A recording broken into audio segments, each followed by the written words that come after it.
are live here from a breezy night at John Broughton Field in Pendleton, Indiana for this matchup between the Delta Eagles and the Pendleton Heights Arabians at the Pendleton Heights Homecoming. My name is Gavin Haynes. I'm joined to my left by Brandon Adams. Brandon, a nice breeze through the air. It's going to be an epic matchup tonight between number 16 Pendleton Heights and Delta. Delta here on the road facing a tough home crowd environment in this homecoming environment. Yeah, it's going to be a good one. I mean, you got two great teams, one with the record of 5-1, Pendleton Heights, and Delta at 4-2. And you mentioned the weather.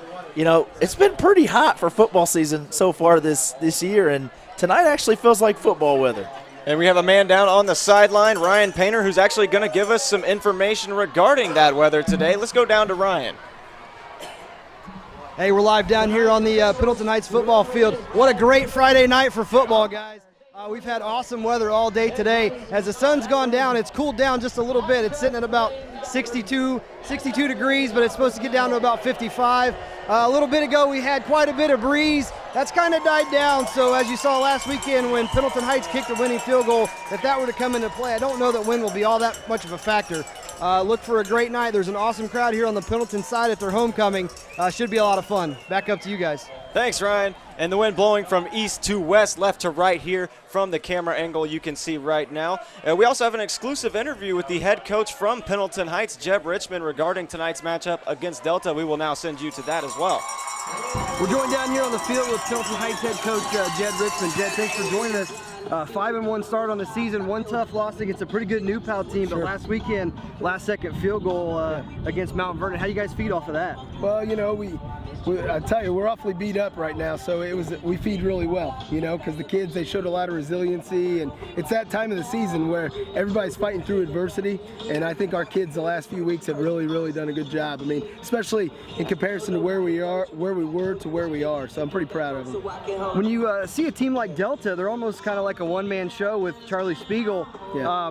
You know, what's your game plan there? Do you want to keep your offense on the field a lot longer, or do you have a defense that you're looking to isolate him, or what are you guys looking to do? Well, I think it's a mixture of things. You know, number one, we got to tackle well, and he's really made some people look foolish this year and done a great job. And it really starts before him with that offensive line. They're awfully talented and they're big and strong, and so we got to win off the line of scrimmage. You know, we got to come off the football, and we just got to be gap sound. If we do that, we got a chance. And then once we're in our gaps, like I said, we got to be very good tacklers, and we got to swarm as a defense to get there. So, well, with you guys and the Eagles, man, you guys both have scored a lot of points this season. Sure. You guys have some high-scoring games. You looking for a shootout, or would you like to see it as a low-scoring affair where you're holding them off the board? Well, I'll tell you, these guys know this, but defense wins championships. So we put a lot of pride in our defense, and you know, we try to get better every week, and we're still a work in progress. You know, just second year getting this thing going together, and so we got a lot of work to do, but I'm very proud of where we're at. So I hope we play some great defense tonight. We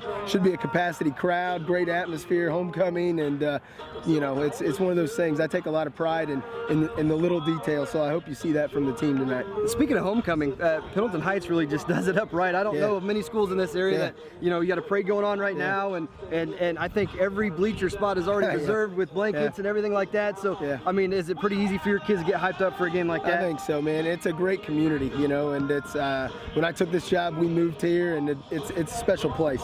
And Coach Broughton, for a long time, did such a great job connecting with the community, and this is one of the ways he did it, making a really, really good homecoming. And so it's one of those things. Our job's the game. The homecoming is for lots of reasons, but it all culminates at the game. And so we got to give the alumni something they're proud of, and I hope this community sees a team that's playing their tails off for one another and doing it the right way. So, Coach Richmond, thanks for joining us. Good luck tonight. Yes, sir. Back up to you guys. And that was Ryan Painter down the sideline with head coach Jeb Richmond of Pendleton Heights. Richmond has led Pendleton Heights to almost their first winning season since 2011 under head coach John Broughton. And, you know, Richmond, one more win this year will solidify that winning season, and you want to make it a solid, good quality win like it's over a team with Delta. Yeah, I mean, this is obviously a conference game, HHC, you know, two programs that really have exceeded expectations this year. Two coaches have to be happy, or two coaches that have to be happy, you know, Jed Richmond for Pendleton Heights and Chris Overholt, obviously, for Delta. A look there at the Hoosier Heritage Conference standings. New Pal, obviously, number 1, 6-0, 4-0 in the conference. Pendleton Heights right there behind them, along with Shelbyville. They're both 5-1, 3-1 against other HHC teams. And then right there behind them is Delta, 4-2 on the year, 2-2 in conference. Newcastle right behind them. So Newcastle still somehow ranked a little higher in the AP polls than both of these teams, and they both got a win over them. But, I mean, at the end of the day, the coaches poll is the one that really shows you who's the cream of the crop in the Class 4A. Yeah, absolutely. And you were mentioning the conference records. Delta's 2 losses, obviously, to Shelbyville, who's having a great season. 5-1. I think they're at New Pal this week. And then their other loss was to Mount Vernon, who Pendleton Heights beat on that last-second field goal last week. And I'm sorry to cut you off there, but both of Delta's losses are on the road as well. Yeah. And they are in another tough environment tonight. Yeah. The Eagles will be kicking off for Pendleton Heights. The Arabians won the coin toss they received, so Delta will get the ball back at halftime. We see Tristan Spinks back to return for Pendleton Heights. And the game is just about to begin as Isaac Griffs has the ball teed up.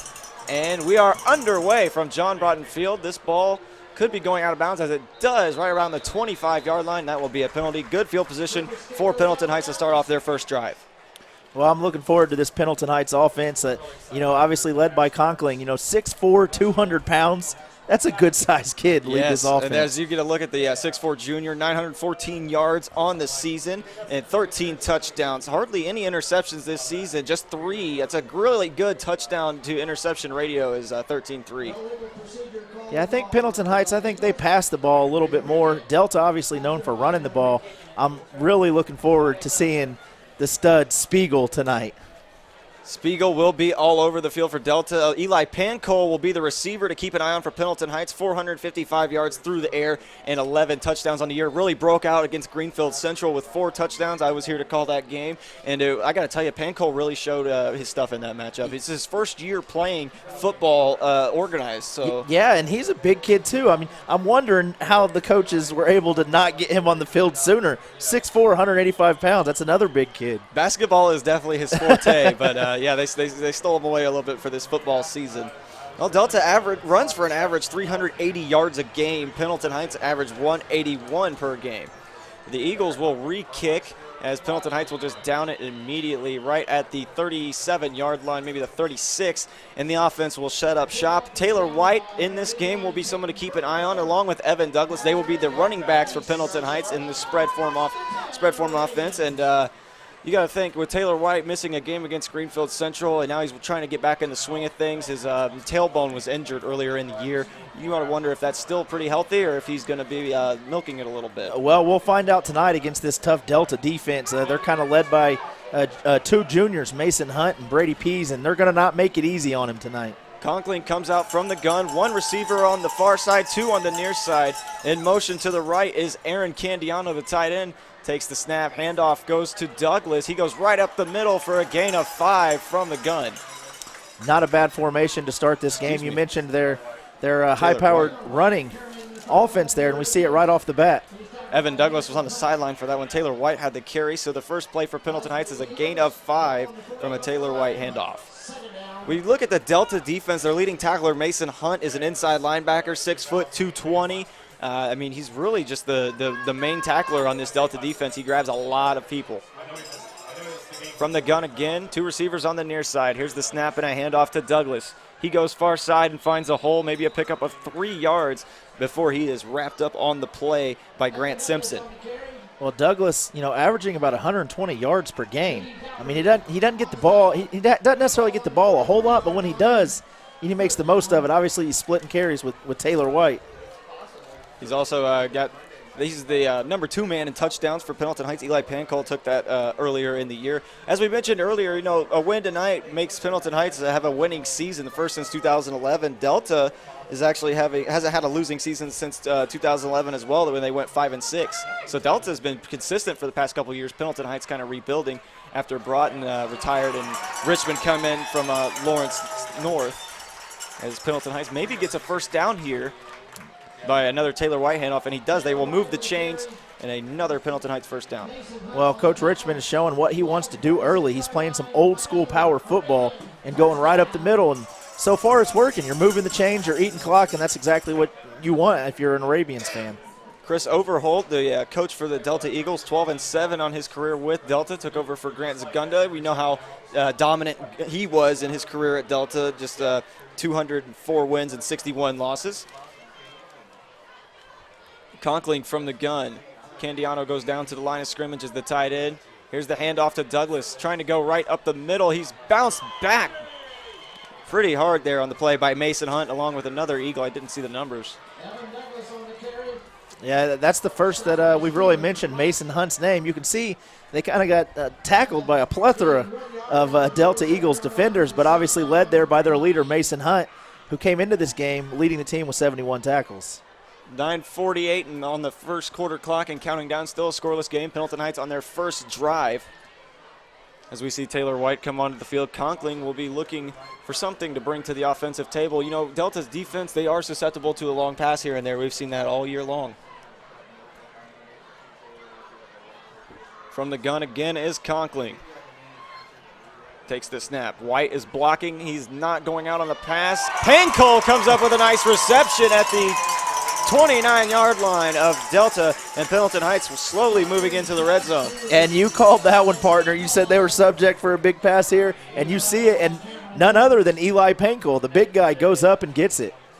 Big gain there for the Arabians. As you get a look at that replay there on the screen, the Arabians now have another first down. Only 5 plays so far in this drive, and with 9 minutes and counting here in the first quarter. And how about that beautiful throw by Conkling?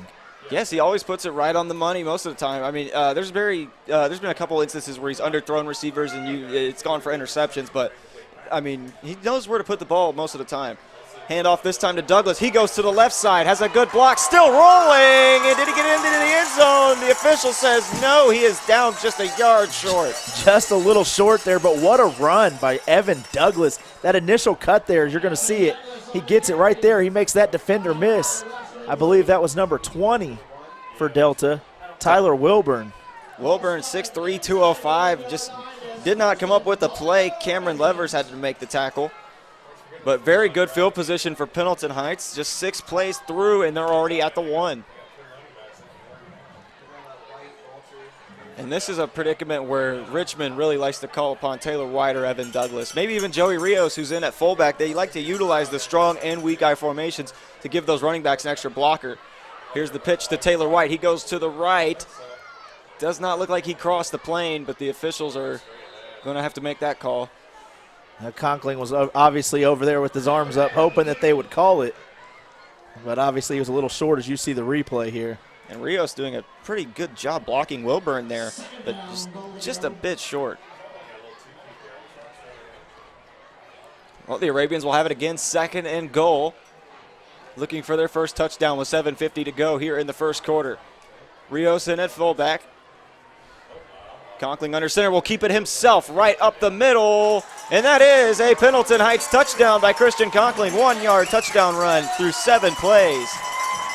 Well, Conkling obviously was wanting the touchdown a couple plays ago where he had his hands in the air.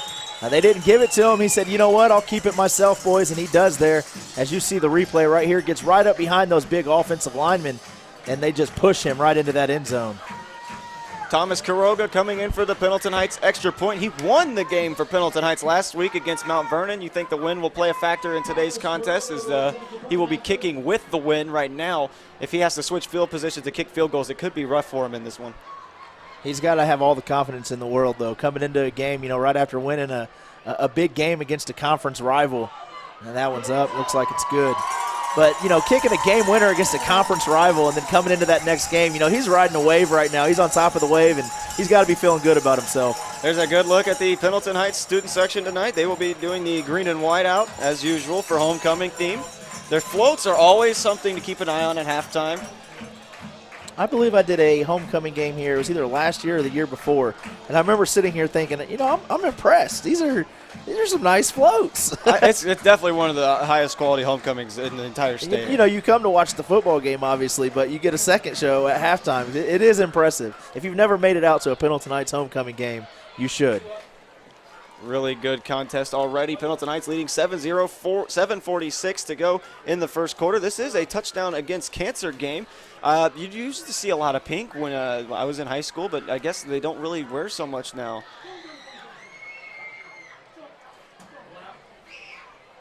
Thomas Quiroga will be kicking off for Pendleton Heights. Back to return for the Eagles is Austin Hines.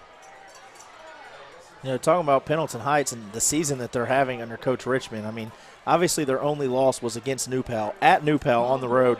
I believe the final score to that one was like 41-21, which you never want moral victories, but the way New Pal's been blowing people out, I mean, you only lost by 20 on the road against New Pal. Definitely one of the best teams in 5A and have been for quite some time. They lost that game to New Pal 41-21, you're correct. Coach Ralph is he's incredible. I think he's only lost 3 games total. He's implemented that North Carolina ACC spread playbook, and it's working out really well for him. Yeah, for those that don't know, Coach Ralph played his college ball at North Carolina, but that guy's just incredible. I mean, I think he's only lost 3 games total, and that's including, you know, a state championship game, and then last year against Columbus, I think it was East in the sectionals.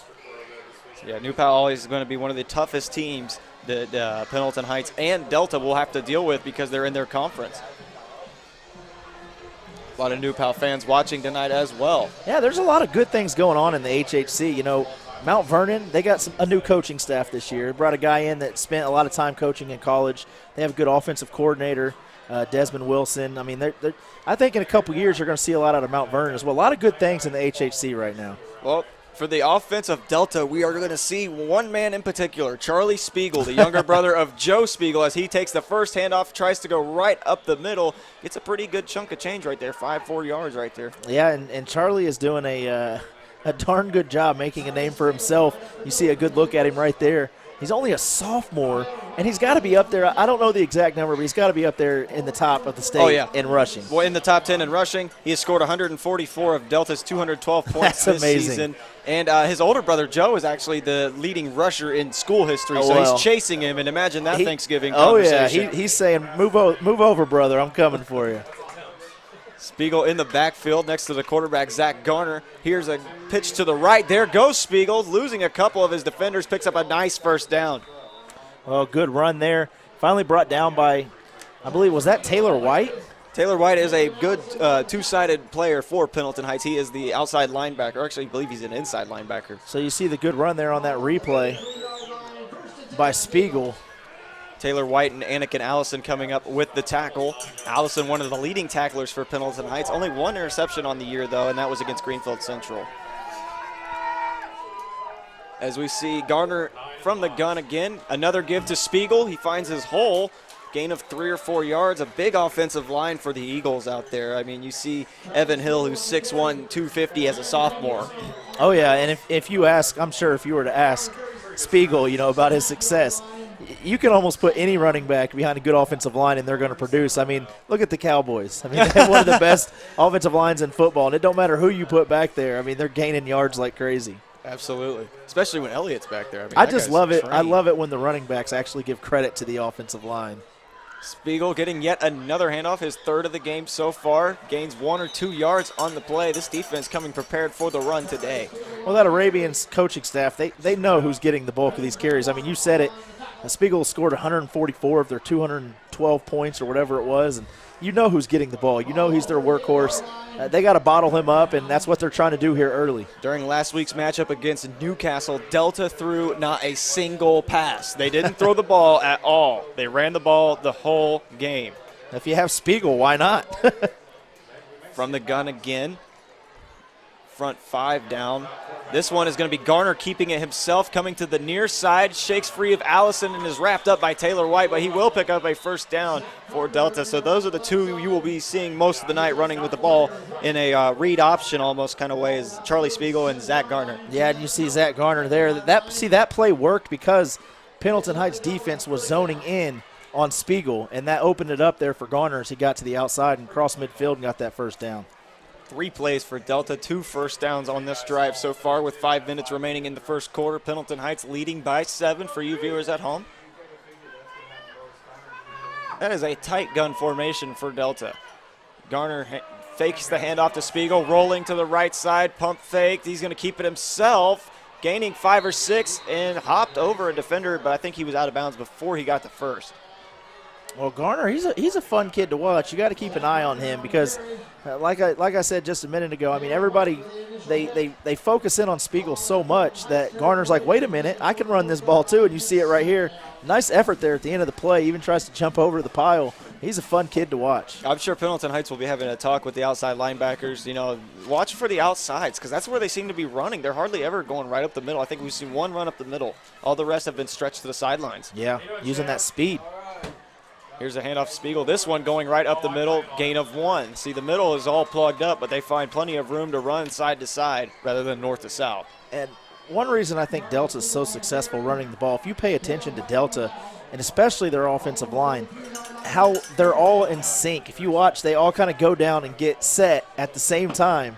If you watch it here on this next play, if your linemen are all on the same page, there's generally going to be success from people in the backfield. One wide receiver on the near side, and Cameron Levers, the 5'9", 155-pound, number 11 receiver. Here's the snap fake handoff to Spiegel. Garner keeps it himself, picks up the first down, and he's down to the 35-yard line of Pendleton Heights. The Eagles are slowly moving forward.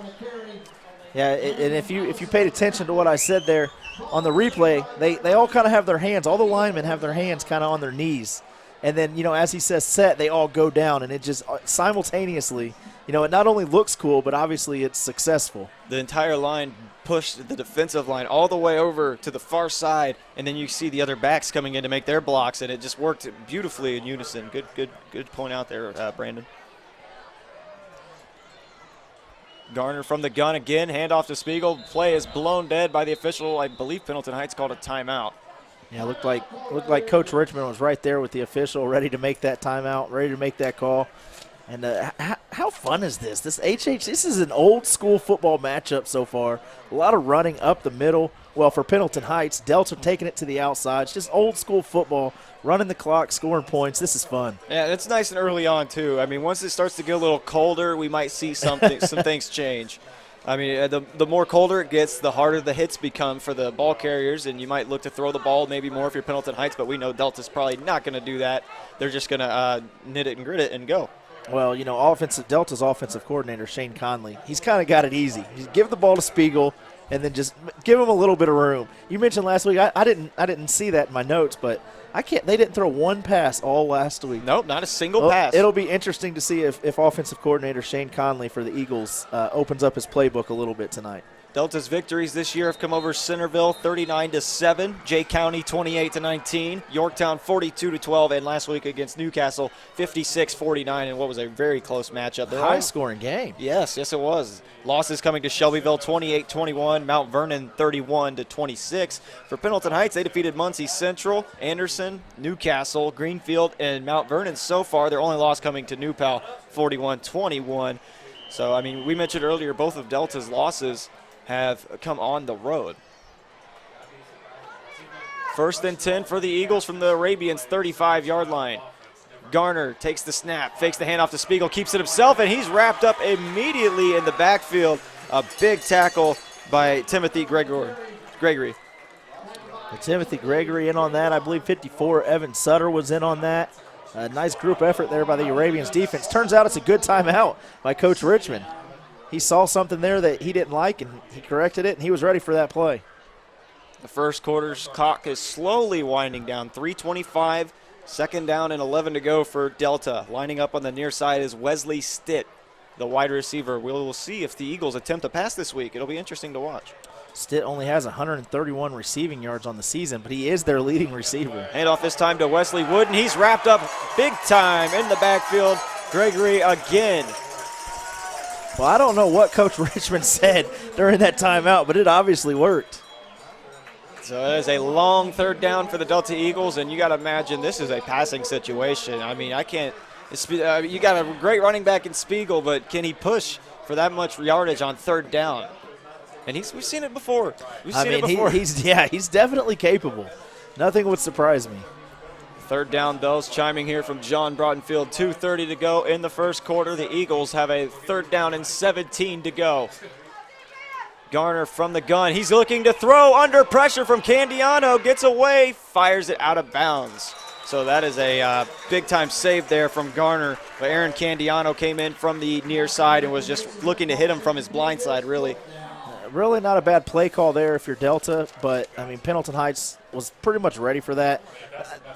So much credit goes to Coach Richmond. I mean, after that timeout, that was 3 great defensive plays in a row, 3 great defensive stops in a row, and we'll see what they do here on 4th down. 4th and 17 for the Eagles.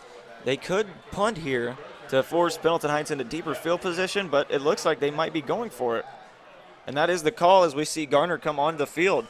Well, they're going to trust their defense. They're thinking if we don't get it here, we trust our defense to stop them. 2 wideouts on the far side. We're looking to throw is Garner. He's running with it, trying to get away from defenders before he's forced out of bounds, and they turn the ball over around the 34-yard line. That's not necessarily a bad play call there. I mean, obviously they don't get the first down, but they ran it far enough to where Pendleton Heights is getting the ball kind of close to where they started their first drive. So it's almost as if it was a kickoff there. He was looking for levers and wouldn't, but they just were covered right there. I mean, the Arabians had a safety and the corners on him. The offense for Pendleton Heights coming back onto the field for their second drive. Last time they were out, they went 65 yards to score on a 1-yard touchdown run by Christian Conkling.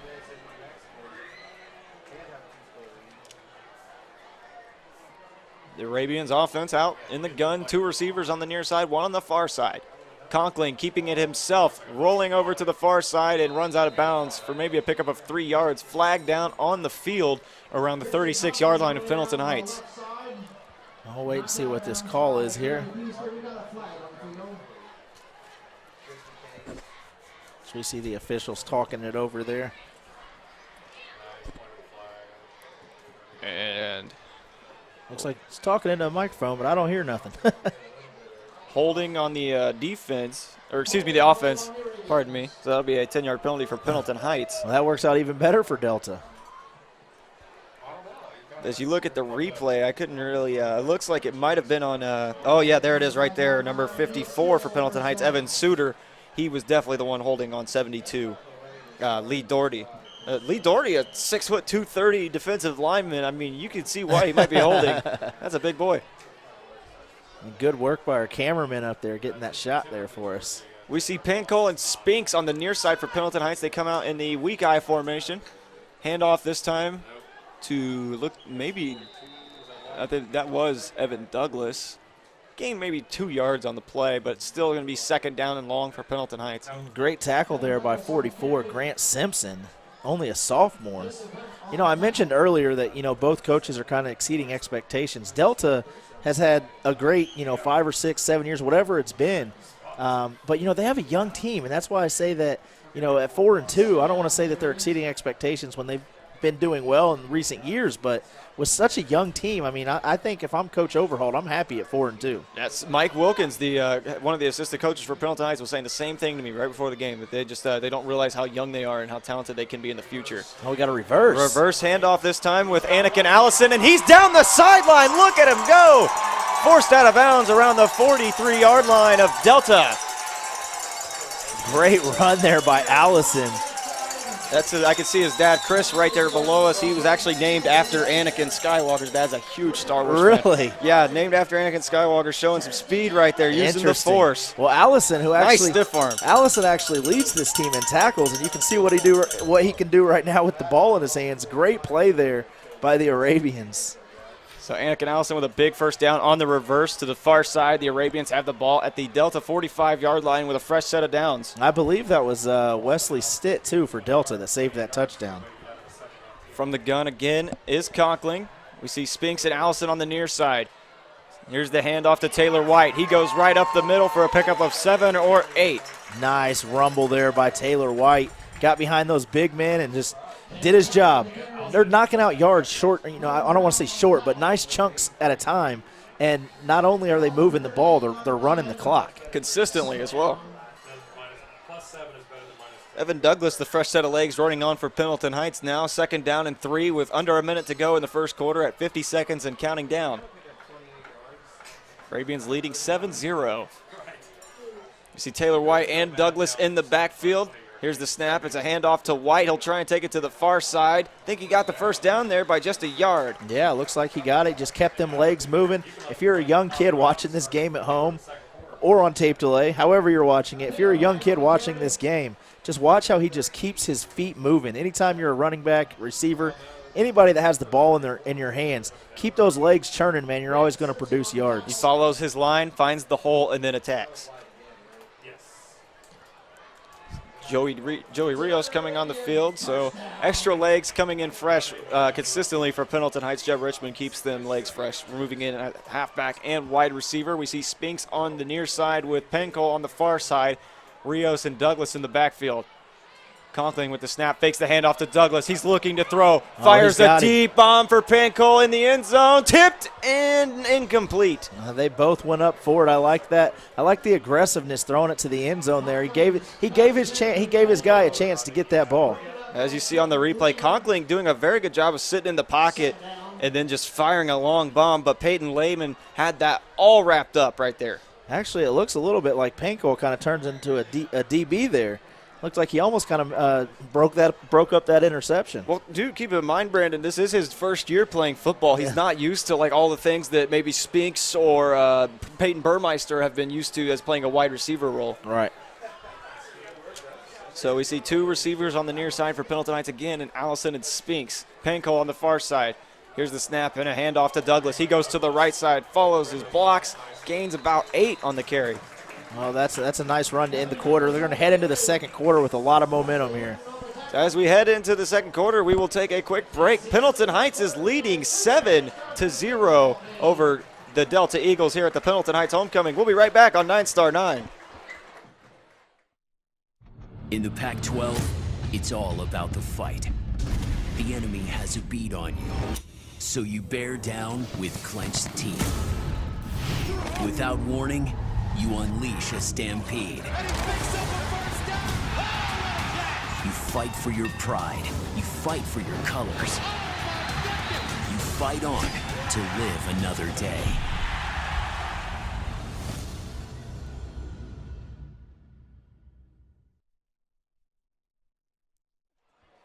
We are back live from John Broughton Field. It's the Pendleton Heights homecoming. They are leading the Delta Eagles 7-0. My name is Gavin Haynes, joined on my left by Brandon Adams. We have a great matchup on our hands. We have two teams that are really good on defense. One's running the ball, one's running and throwing the ball, so it's a classic good old matchup tonight. Yeah, and I like what I'm seeing out of Pendleton Heights. They're keeping us guessing, you know. Like you said, they're running the ball a lot. They're throwing it a little, but they've looked good so far with their throws. So the Arabian defense coming back on the field against that Delta offense. The offense of Delta is a running machine. They have thrown the ball maybe twice in this game, which is 2 more times than they did all last week. So that's a big improvement for the Delta offense. Unfortunately, they are 0 for 2 on the passes. The Arabian offense on the field right now. They have trips receivers on the near side in Anakin Allison. We also see Tristan Spinks and Luke Dry. Panko on the far side.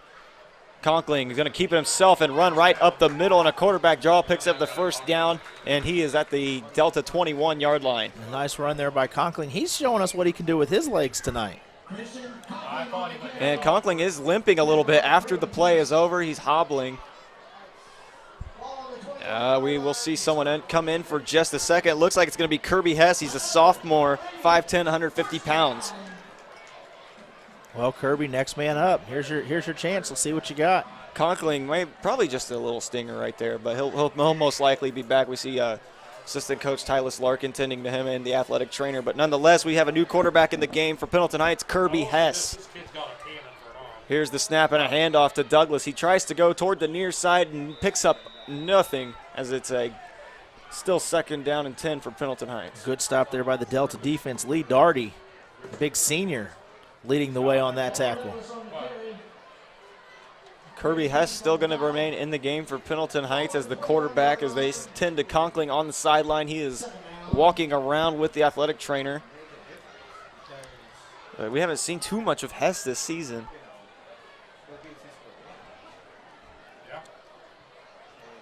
The Arabians come out from the gun once again. Panko on the near side. Candiano in motion to the right. We see Spinks and Allison on the right side. Hess is going to keep it himself. Runs into a big line of defensive people from Delta. Man, that was a big hit by Mason Hunt. Delta was ready for that one. Mason Hunt said, listen here, I'm going to welcome you into this game with a big hit, and that he did. Little sophomore Kirby Hess taking a hard hit right there from Hunt. Just getting pummeled. I'll tell you what, you can tell Hunt looks every bit of 6'1", 220. Mason Hunt, yes, big boy at inside linebacker. Let's see how Hess responds to this. Young quarterback taking a big hit here. 3 receivers on the near side, and Anakin Allison, Luke Dry, and Tristan Spinks with Penko on the far side. 3rd down and 12. Hess looking to throw. He fires a deep one to Penko. Touchdown, Pendleton Heights. And we've heard that Hess has an arm. He gets to show it there. Kirby Hess with the beautiful ball. Nice touchdown for the sophomore, taking advantage of the injury of Christian Conkling. Penko just beat his defender off the line. Nice jumping catch in the end zone. His 12th touchdown of the season. Not bad for a first-year player. And we have to give Taylor White credit on that play as well, who laid a big block there to give Hess the room to make that play. Thomas Quiroga coming in for the extra point. He's kicking into the wind now as the Arabians are going from right to left on the monitor. I love that. That just got me pumped up. Kirby Hess comes in, a young sophomore, doesn't get a ton of playing time, comes in, gets rocked by Delta's best defender, Mason Hunt, and then comes right back and throws a touchdown. I love it. Extra point is good by Quiroga, and after a quick smack in the mouth of the young sophomore, he answers right back with a right hook. Well, you know, this already has the feel of one of those games where, you know, obviously the scoreboard shows Pendleton Heights 14, Delta 0. But this game has been a lot closer than that scoreboard shows. I mean, Delta's not playing bad football. Not at all. Pendleton Heights is just kind of getting the breaks that Delta's not right now, and we'll see what Coach Overhaul does to adjust. And the Delta defense usually averages around 2 sacks a game. We haven't seen that yet. They've managed to get rid of the ball in time before they get sacked. The Arabians' running game is actually doing very well today, even with the absence of Camden Early, who's injured. He's on the sideline in crutches. You got a good look there of Coach Overhaul. I'm telling you what, he's not going to give up. He's going to keep coaching. You know, he's that kind of guy. You know, I think he came from Jay County before he took the job with Delta. But he's a good kind of old school, hard-nosed kind of coach. We see Austin Hines in the backfield for the Delta Eagles, along with Cameron Levers and Wesley Wooden. Quiroga has the ball teed up at the 40. Again, kicking into the wind is Pendleton Heights. 9:57 remaining before halftime, a 14-0 game from their homecoming of Pendleton Heights. They got Christian Conkling down there on the table. Looks like they got his cleat and sock off. Looks like they're going to tape up around his ankle area. Hopefully he's okay. This one is fielded by Hines, finds a hole, breaks one tackle, but he's immediately hit again. This one was Blake Fessler hitting him right back around the 10-yard line, one of the seniors. Blake Fessler, another big boy. Fessler, one of those guys who doesn't really start offense or defense, just gets a lot of special teams playing time, taking full advantage of it right there. Yeah, with plays like that, they might have to get him on the field for some offense or defense. But you know what? It's kids like that, you know, he knows he's a special teams guy, and he's going to do what he can to make an impact on this game when he's in there, as you see it there. Aaron Candiano definitely came flying in to help him too, so, I mean, a lot of help. But you'll see guys like that get more playing time on senior night. That's when it really means the most to him. And here's a handoff to Spiegel. He busts through the middle, picks up a first down, and he's up to the Delta 31-yard line finally before being wrapped up by Anakin Allison. Yeah, and, you know, Allison did a good job wrapping him up, because how many times have we seen Spiegel break those, even with guys all over him? There's a look at Conkling getting his ankle taped up on the sideline. He will most likely be back on the next offensive possession, pending whether it feels good or not. We wish we could get a mic down to him. They are taping it pretty heavy down there. From the gun is Garner. Takes the snap, handoff to Spiegel. He's met immediately by a herd of Arabian defenders. Well, I'm telling you, this Arabian defense has really stepped up. I mean, not that they started the game bad, because they didn't, but ever since Coach Richmond took that timeout on second down here right in front of us, in front of the press box, their defense has looked pretty darn amazing. The front four is getting a lot of penetration down there. Timothy Gregory, Evan Suter, they're all getting back to the quarterback and the halfbacks. Looks like it's that near side of the offensive line that's struggling. So that would be the right if you're looking at it from the quarterback's perspective of Delta. Here's a handoff to Spiegel. He finds a hole, breaks a couple tackles, and is wrapped up again by Allison and then pushed back down around the 37-yard line. But with the forward progress, he gets all the way to the 40, so sets up 3rd down and 2 for the Eagles. Yeah, and you got to think that Spiegel, that he might be getting the ball again here, because when does he ever not get 2 yards when he touches the ball? I'm looking for a Garner keep or a Spiegel handoff. That seems to be the bread and butter for the Eagles. Well, it worked earlier in the game when Spiegel kept getting it, and then Garner, they kept it himself, because the Arabians' defense is going to funnel in on Spiegel here. The Arabian defense now looking for a run as the Eagles come out on offense. Here's a handoff to Spiegel. He goes right up the middle, hit by Allison and a couple other defenders. Still going. He's breaking all the tackles, and he's wrapped up by Eli Pancol at the 29-yard line of Pendleton Heights. Amazing run by Spiegel, and that right there is why he has over 1,600 yards already on the season. Watch this replay as you see him just bounce off of tacklers. 5'11", 225 pounds. He is a cannonball. He broke at least 5 or 6 tackles there before he's finally brought down. That was Pancol that finally got him down there. I think Pancol's using all of his 6'4" wingspan to wrap around him and just throw him. Impressive run there by Spiegel. Garner fakes the handoff to Spiegel, keeps it himself, goes right up the middle, jukes out a defender, but he's wrapped up by that same defender at the ankles. That was Allison with another tackle. Anakin Allison getting in on so many defensive plays in this contest. Yeah, and Coach Overhaul, I like what he's doing. He's kind of changing things up a little bit. He realized that, they're down 14-0. I know it's only second quarter, but this is a big possession for Delta as now they're down near the red zone. 7 minutes and counting before halftime, 2nd down and 1. Score 14-0, Pendleton Heights ahead. The Eagles have to get on the board soon. Here's a handoff to Spiegel. He cuts right up the middle on the halfback draw. Pickup of like about 7 or 8, but that is good enough for a 1st down for the Eagles. So Charlie Spiegel doing a lot of ball carrying in this contest, and he looks a lot like his older brother Joe when he runs the ball as well. Yeah, and I think that was Condiano that got in there on that tackle there for Pendleton Heights. So it'll be 1st down and 10 for Delta. They have the ball at the Arabians' 14-yard line.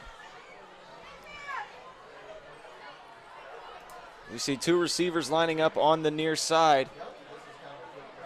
Takes the snap, fakes the handoff to Spiegel, keeps it himself. Candiano with the tackle, gain of about 3 on the play. Candiano came to play. I mean, he plays well every game, but tonight, he's kind of all over the place on defense. He's being a ball hawk. He's flying to that ball and he's making plays. Great family lineage here in Pendleton as well. His dad, a middle school football coach. His brother played for Pendleton as well.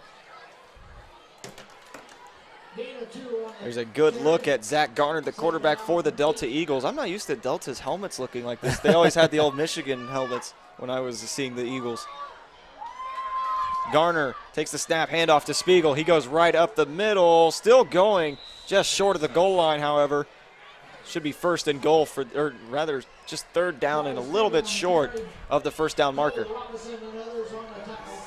Yeah, I'm with you. I miss those old Michigan-looking helmets for Delta. Those things were sharp. Nothing against the helmets they're wearing now, but oh yeah, those uniforms are definitely sharp. Those Michigan helmets those are tough. I mean, the Arabians aren't even wearing the same uniform from when I was here, so it's all different now. Eagles from the gun. Garner keeps it himself, going to the far side, finds the room, and he's into the end zone for the Delta touchdown. The Eagles now trail by just a touchdown, pending the extra point. Yeah, Garner did a good job there getting to the outside. As you see the replay here, got behind some of his lead blockers there, and he almost walked right in there. Didn't get touched till right before that end zone, but they cut the lead in half there, pending the extra point. That is Garner's 6th rushing touchdown of the season. He has a couple more rushing touchdowns than he does passing touchdowns. Coming in for the extra point attempt, we see Isaac Griffiths, his holder, and Zach Stanley. The extra point attempt, good. 14-7 ball game on our hands. 5:28 to go before halftime. Things are starting to look a little interesting. I wasn't positive that extra point was going to get up and over, but he managed to get it up over there. Well, in the pregame, he was kicking from around the 25, 30-yard line and making it, but that was a lot. He had help from the wind. Oh, yeah. So, it always plays a little bit of a factor, the wind. Very interesting game on our hands here. Just a one-score contest between these two Hoosier Heritage Conference rivals, if you put it that way. They've been playing each other forever. Series history in the last 30 years, Delta actually has the advantage. It's 23-12. But we always know the Delta teams of past were very powerful under Kevin O'Shea, Grant Zagunda. They just were very, very good. Now that O'Shea, that's another big football name here in Indiana. Yep, they're actually him and Zagunda are both in the top, I believe, 25 coaches of all time in Pendleton Heights. Or excuse me, in school IHSAA history, not Pendleton Heights. I was about to say, how many coaches have they had? Not that many. O'Shea and Zagunda were about the only two besides the current coach in Overholt. I think if I was the 25th guy, I don't know if I'd brag about that. Well, as you know, for Pendleton Heights, they had a coach for goodness knows how long, 40 years, 41 years. John Broughton, they named the field after him. I'm sure he's somewhere in attendance tonight. Wouldn't be surprised if he's on the sideline somewhere. Coach Broughton winning his first two sectional titles of his career in 2010 and 2011 with Pendleton Heights. 2011 was the last winning season the Arabians have had. Here's the kickoff, fielded by Pancol. He's going to follow his blocks up the middle. Room to run as he takes it to the far side. There he goes. He's loose into the 40 before he's finally forced out of bounds at the 30-yard line. I'll tell you, the way Pankol's playing tonight, Gavin, I'm wondering if he ain't thinking, man, I should have gave this football thing a try a long time ago. Absolutely. I mean, he's doing absolutely, he's fantastic on the football field. And I'm sure once he gets on the basketball court this season, it's going to be monstrous. You see him just bounce to the outside there, and at that point it was just a foot race. Well, he's also a track runner in the spring, too, so that is where a lot of his speed really comes from. I mean, he might as well just play baseball, too, maybe some golf. I mean, just let this Pancol kid do everything. Conkling back into the game for Pendleton Heights after Kirby Hess did a very good job filling in for him, threw up a touchdown pass. Absolutely. Hess came in, he did his job. I mean, he came in and he did exactly what he was supposed to do, and I'll tell you what, just by watching him respond after that big hit from Hunt, I'm kind of excited to see him in the future. That kid's flashing some potential tonight right in front of us. A timeout taken on the field. I believe it was a Delta timeout. And that will be one timeout used apiece from both teams here in the first half. I believe that leaves both teams with 2 to go before halftime. We'll get a fresh set over again in the second half. 5:24 to go before halftime. 7-point game, as we mentioned, during this timeout. Richmond, and before he got to Pendleton Heights, he had some success. I think it was Western Boone was where he was first. Then he went to Lawrence Central. Lawrence Central, just a very big school, very competitive Class 6A. Having a great year, too. They beat my alma mater this year, the powerhouse Warren Central. Oh, yeah. So they got a great defense this year. There's a lot of big games in that Class 6A. Oh, yeah. I mean, the Carmel Center Grove game this year was phenomenal. Oh, yeah. You got Carmel, Warren, Ben Davis, Center Grove. Those 4 teams are always going to be in it. I mean, they're just powerhouse programs. LC, their defense, though, they got one kid going to Michigan. They got another kid going to Purdue, so they got some studs on that LC football team. Conkling in the gun, looking to throw, fires deep for Pancol. Had one arm stretched out, could not make the play. Very good coverage by Cameron Levers there as he's showing some good sportsmanship, helping Pancol up. Yeah, and the home crowd here kind of got up in arms. They were hoping for a pass interference. Definitely holding his jersey a little bit from the back, so the official was right in front of him there, as you could see on the replay. Couldn't really see it. It looked like they both kind of had a little piece of each other. In those situations, I'm glad when the officials just let them play on. 2nd down and 10 for the Arabians. They are at the Delta 31-yard line, looking to score once again. They still have some time left on the clock, 5:17 and counting down. It stopped after the incomplete pass. Conkling back into the game. As we mentioned, he's got his right ankle all wrapped up. Or make that his left. Takes the snap, handoff to Douglas. Douglas finding a couple holes in the middle and pushing forward for a gain of 9 or 10. Well, Gavin, it's one of his ankles. We got a 50-50 shot, right? Uh-oh. It looks like we have another player down on the field. 63. And a fumble. There was a fumble on the play that the Delta Eagles recovered. The Eagles have the ball, but meanwhile down on the field is Adam Brosio, the 6'1", 260-pound junior for Pendleton Heights. Probably a member of the offensive line. Yeah, Brosio, from what I've heard from a lot of different players and stuff, he's a good teammate. And we actually got a shot of him earlier when Conkling was on the table getting taped up. It was Brosio who was over there standing right beside him, making sure he was all right. I can't really tell from the angle there, but it looked like maybe Brady Peace stepped on him. But hard to tell from this angle. He's got some scratches on his legs, but that's what happens when you're down in the trenches. You get all kinds of banged up. Well, now it's Conkling's turn to go check on big number 63, Adam Brosio. And after the turnover, Delta's offense has to be ecstatic. The fans on the far side just went bananas. I didn't even notice the fumble. I mean, I didn't. Yeah, half the fans staring at Brosio, who's now up on his feet and walking back to the sideline. But meanwhile, the Eagles do have the football. It was a turnover. Looked like he was kind of grabbing in that knee area, but seeing him run off the field, that's great for Pendleton Heights and obviously for him. The Arabian defense now coming back onto the field. Delta looking to tie things up right before halftime. They have 5 minutes to go and a fresh drive. Well, if knowing their play calling and how they like to run the ball, they could take every bit of this 5 minutes up and try to tie this thing up before halftime. We see two receivers on the near side for the Delta Eagles in Nate Sutherland along with Jacob Hatfield. Garner from the gun takes a snap, hand off to Spiegel. Flag out on the play. He's spinning and going up the middle, dragging 3 or 4 Arabians along with him. But we do have some dirty laundry down at the 23-yard line. Looks like that's probably going to come back, but nonetheless, man, how fun is it to watch Zach Garner? Or I'm sorry, Spiegel. Spiegel's it's hard to believe that he's only a sophomore. He's only a sophomore. He's out there playing like a grown man. Before you know it, he will take all the Delta rushing records. It's only a matter of time. He's not far behind. Yeah, it's if, not when. I mean, it's when, not if. Said that backwards. So after the holding call, this will be going back.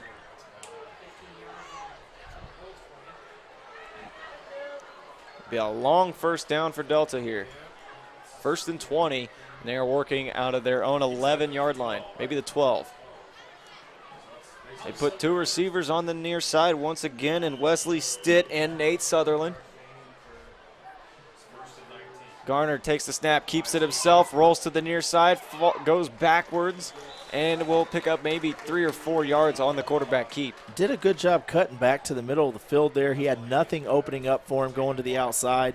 Cut back to the middle, made a little bit of something out of nothing there. I think the Arabian secondary is starting to catch on the outside, as you can see here on the replay. Allison not dropping back very far at all, just moving right up to try and make a play. But as you can see, Nate Sutherland got a hold of him. Well, 2nd and long now here for Delta. Let's see what they call. 2nd and 18 for the Eagles with 4 minutes and 15 seconds counting down. Here's the handoff to Spiegel. Pickup of maybe 1 or 2 on the play, but not good enough. It's 3rd and 15 for the Eagles.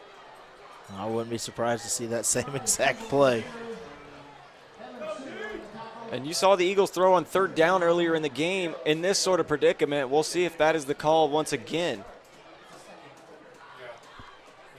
Clock is counting down after the running play, so now we're at 3:45 and counting. We see Garner come out from the gun. He's got 1 receiver on each side. Lined up on the near side is Brady Hunt. He's 6'4", 175, and a freshman. Keep an eye on him. Here's the snap. Looking to throw is Garner. He steps up and runs out of the pocket, looking to pick up the first down, but he will not get there as Joey Rios wraps him up at the 24-yard line. Well, you know, Delta, obviously you want to move the chains and you want to get down there and score some points, but they can't hold their heads low at all because their defense came up with the turnover. They prevented Pendleton Heights from potentially scoring again, and now they can punt and pin them deep, and, you know, with only 3 minutes to go with the clock ticking, they just got to hope Pendleton Heights can't score here. We see Austin Hines coming in to punt for the Eagles. Back to return for the Arabians. It looks like it's Eli Pancol, but I could be wrong. It looks like it's Peyton Burmeister. He calls for a fair catch and will take it right at the 42-yard line for Pendleton Heights. So Burmeister, the punt returner, calling for a fair catch. We've seen a couple times this year where Burmeister's called for a fair catch and just dropped it, and it's been a turnover. So, I mean, very good job there by Burmeister to wrap it all the way in with 2 hands like a return man is supposed to. Well, not bad field position here either for the Arabians. Or under 3 minutes to go now, 2:48. So we'll see what they dial up here. See if they can push this back to a 2-score game before halftime. Conkling still the quarterback for the Arabians. His ankle must be feeling a little bit better after getting it wrapped up by the trainer. He comes out with 3 wideouts, 1 on the far side, 2 on the near side, Dry and Panko on the near side. Looks like Allison's on the far side. In the backfield is Taylor White. They take the snap and hand it off to him. He pushes forward for about a gain of 2 as he gets down to the 45-yard line. Yeah, Taylor didn't get much there. Delta defense did a good job bottling him up. 2nd down and 8 for Pendleton Heights. The clock is dwindling down to 2:25 and counting. So once we get to the 2-minute mark, that's where things are going to start to pick up for the Arabian offense if you're trying to really get some points on the board before halftime. Keep in mind, he will be kicking into the wind, or the wind will be against him if they decide to try to kick a field goal on this drive. Conkling from the gun. He's got 3 receivers yet once again. Candiano in motion to the near side. Takes the snap, handoff to Taylor White, follows his blocks towards the press box and gains maybe 3 yards on the play, so it'll set up 2nd down, maybe 5. Big 72, Lee Darty, Or 3rd down, excuse me. lead tackler there for Delta. He's quietly having a good game tonight for the Eagles. There's a look at the play once again. 3rd down and 4 to go, rather, for Pendleton Heights. They're at the 50-yard line trying to move the ball into Delta territory. 1 minute, 30 seconds on the clock here before halftime. Conkling leads the Arabians up to the line of scrimmage. Spinks, the receiver on the near side. They have 2 down tight ends on the line. Here's the snap, fakes the handoff, throws, completed pass on the far side to Andrew Jamison, and he has just enough for the 1st down, maybe gain of, I would say, 6 or 5 on the play, but it is good enough for an Arabian 1st down. They move the ball to the 45-yard line at Delta with 1:13 to go, and the clock will now start. Well, Jamison did a good job there popping up and getting open there for his quarterback, but Delta has to do a better job of realizing that they had 2 tight ends on each side. They have to cover both of those guys. 1st and 10 for the Arabians. They have the ball at the Delta 45 with 55 seconds and counting down here in the 2nd quarter. Conkling looking to throw once again. He's under pressure, steps up into the pocket, throws, completed pass to Spinks. A big 1st down, and the Arabians have it at the Delta 21-yard line. Make that the 23. Well, Spinks did a good job of getting down and catching that. Oh, we do have a flag. And it is a holding call. We'll be coming back. Well, that's unfortunate for Spinks. Spinks did a great job, like doing a little half dive there to get to that ball. See if you can see the hold. And watch Conkling do what most good quarterbacks do here. Instead of scrambling backwards, he steps up into the pocket. Oh, yeah. Much like Rogers and Brady do every Sunday. Wesley Stitt did a good job, defending that pass there as the DB, but Spinks did a better job catching it, but unfortunate that with the penalty, neither play matters. That is going to be a long 1st down for Pendleton Heights.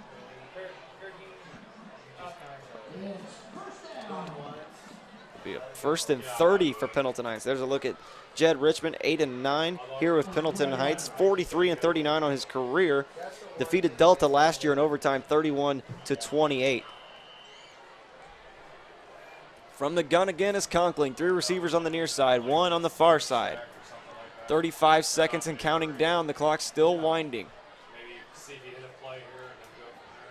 Conkling gets the snap from the gun, handoff to Taylor White. Takes it to the far side, finds a good hole. He's got a 1st down and more before he's finally knocked out of bounds right around the 38-yard line of Delta. Taylor White almost got that 1st down single-handedly there. As you saw that speed when he got to the outside and then showed that burst. You see him right there. He made that guy miss. That's number 7. Peyton Lehman. And then I believe, once again, that's number 2. That's Wesley Stitt forcing him out of bounds now. Because we're going to have about a 2nd down and 5 here. So they go from 1st and 30 to 2nd down and 5, a 25-yard carry for Taylor White. Stitt's playing some pretty good defense for the Eagles tonight. Conkling looking to throw under pressure, avoids the defenders, now rushing with it. Fires, completed pass, and this is Tristan Spinks. He follows his blocks. Going into the end zone is Tristan Spinks. Touchdown, Pendleton Heights. Well, Tristan Spinks said, you can take my last one away on a penalty. I'm going to get me another one and score. But, you know, we're talking about Spinks here making a great play, getting open. You see the replay. But you also have to credit here Conkling.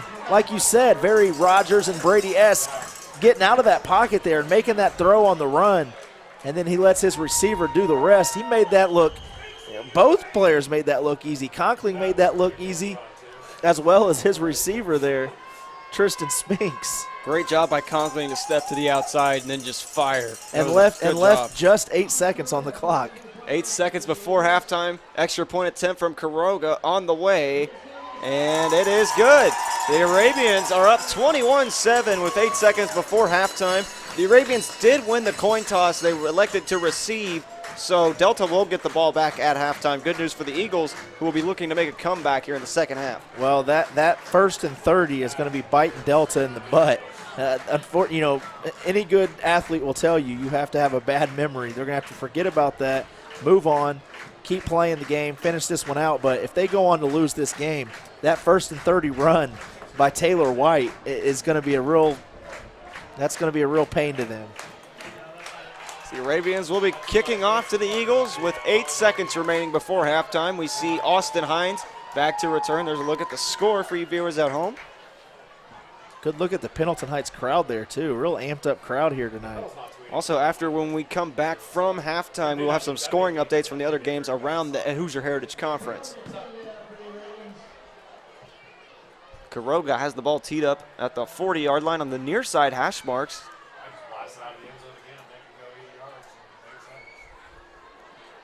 And it looks like the Arabians are just about ready to go.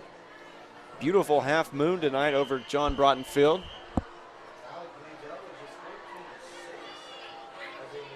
Here's Quiroga with the kick.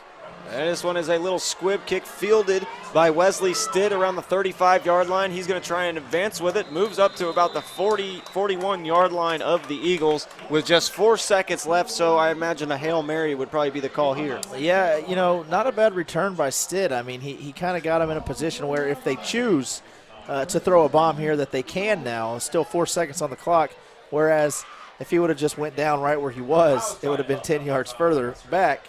And he kind of gives his team a chance here to throw that Hail Mary if they choose.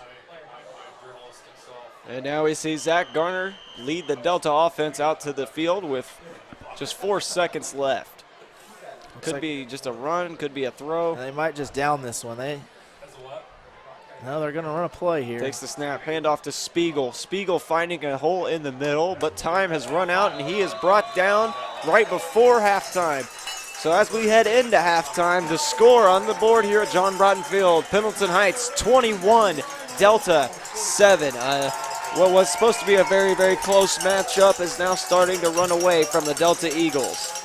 Yeah, I wasn't sure what Delta was going to do there. I mean, they only had one receiver out. Obviously, we know they don't throw the ball very much, but Brady Hunt, he's only a freshman, is who they had out there, 6'4", 175. I think I'd have gave the freshman a shot to go up and make a play. And with that, we will now take the halftime break. You're watching the 9-Star 9 Game of the Week. Delta trailing 21-7 to Pendleton Heights. So how are you dealing with it? If I want to have my daughter in my house, I have to have him here. This weekend, we're shooting up to Mammoth. You guys should totally come with us. Us? We're not a thing. Where are you going? I'm going to the moon. Mom, this is child abandonment. We're like orphans now. You can move out and get an apartment together when I'm gone. Wait, did you mean it? Mom!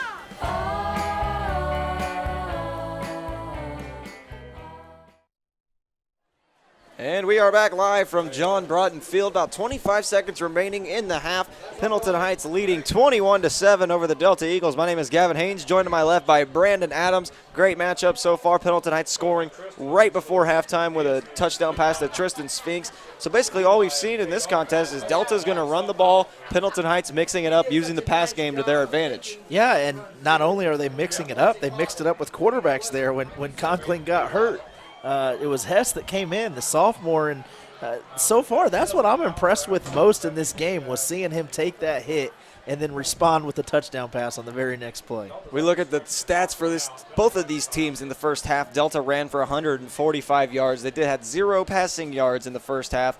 Meanwhile, during the rushing side for Pendleton Heights, 137 yards, 88 yards passing, and Spinks with one of those touchdowns. So 2 touchdowns coming through the air for Pendleton Heights, 1 on the ground by Christian Conkling, a 1-yard carry for a touchdown.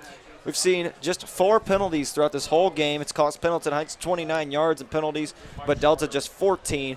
And we've seen the 1 fumble in the game, and it cost Pendleton Heights a possession. Well, we kind of saw it. Yeah. We knew that it was a fumble because of the Delta crowd's response. We were too focused on a hurt player there, but it's been a good half. I enjoyed that first half of football. Anytime it's a conference matchup, you know it's going to be good. Weather-wise, it's been great.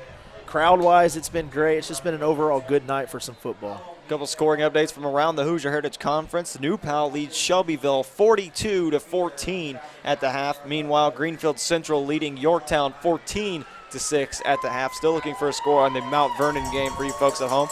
Meanwhile, the Arabians have just gotten to the field for their warm-ups. 2 minutes to go before halftime will be completely over. Let's keep breaking down some of these stats. Let's look at the individuals on the field who are making plays left and right for Pendleton Heights and Delta. We see Charlie Spiegel in this contest with 91 yards rushing. He only had a loss of 1 on 1 carry. So 1 carry has gone backwards for him this whole game. He's been just forward. And really, that might be a lot. I mean, him doing that once.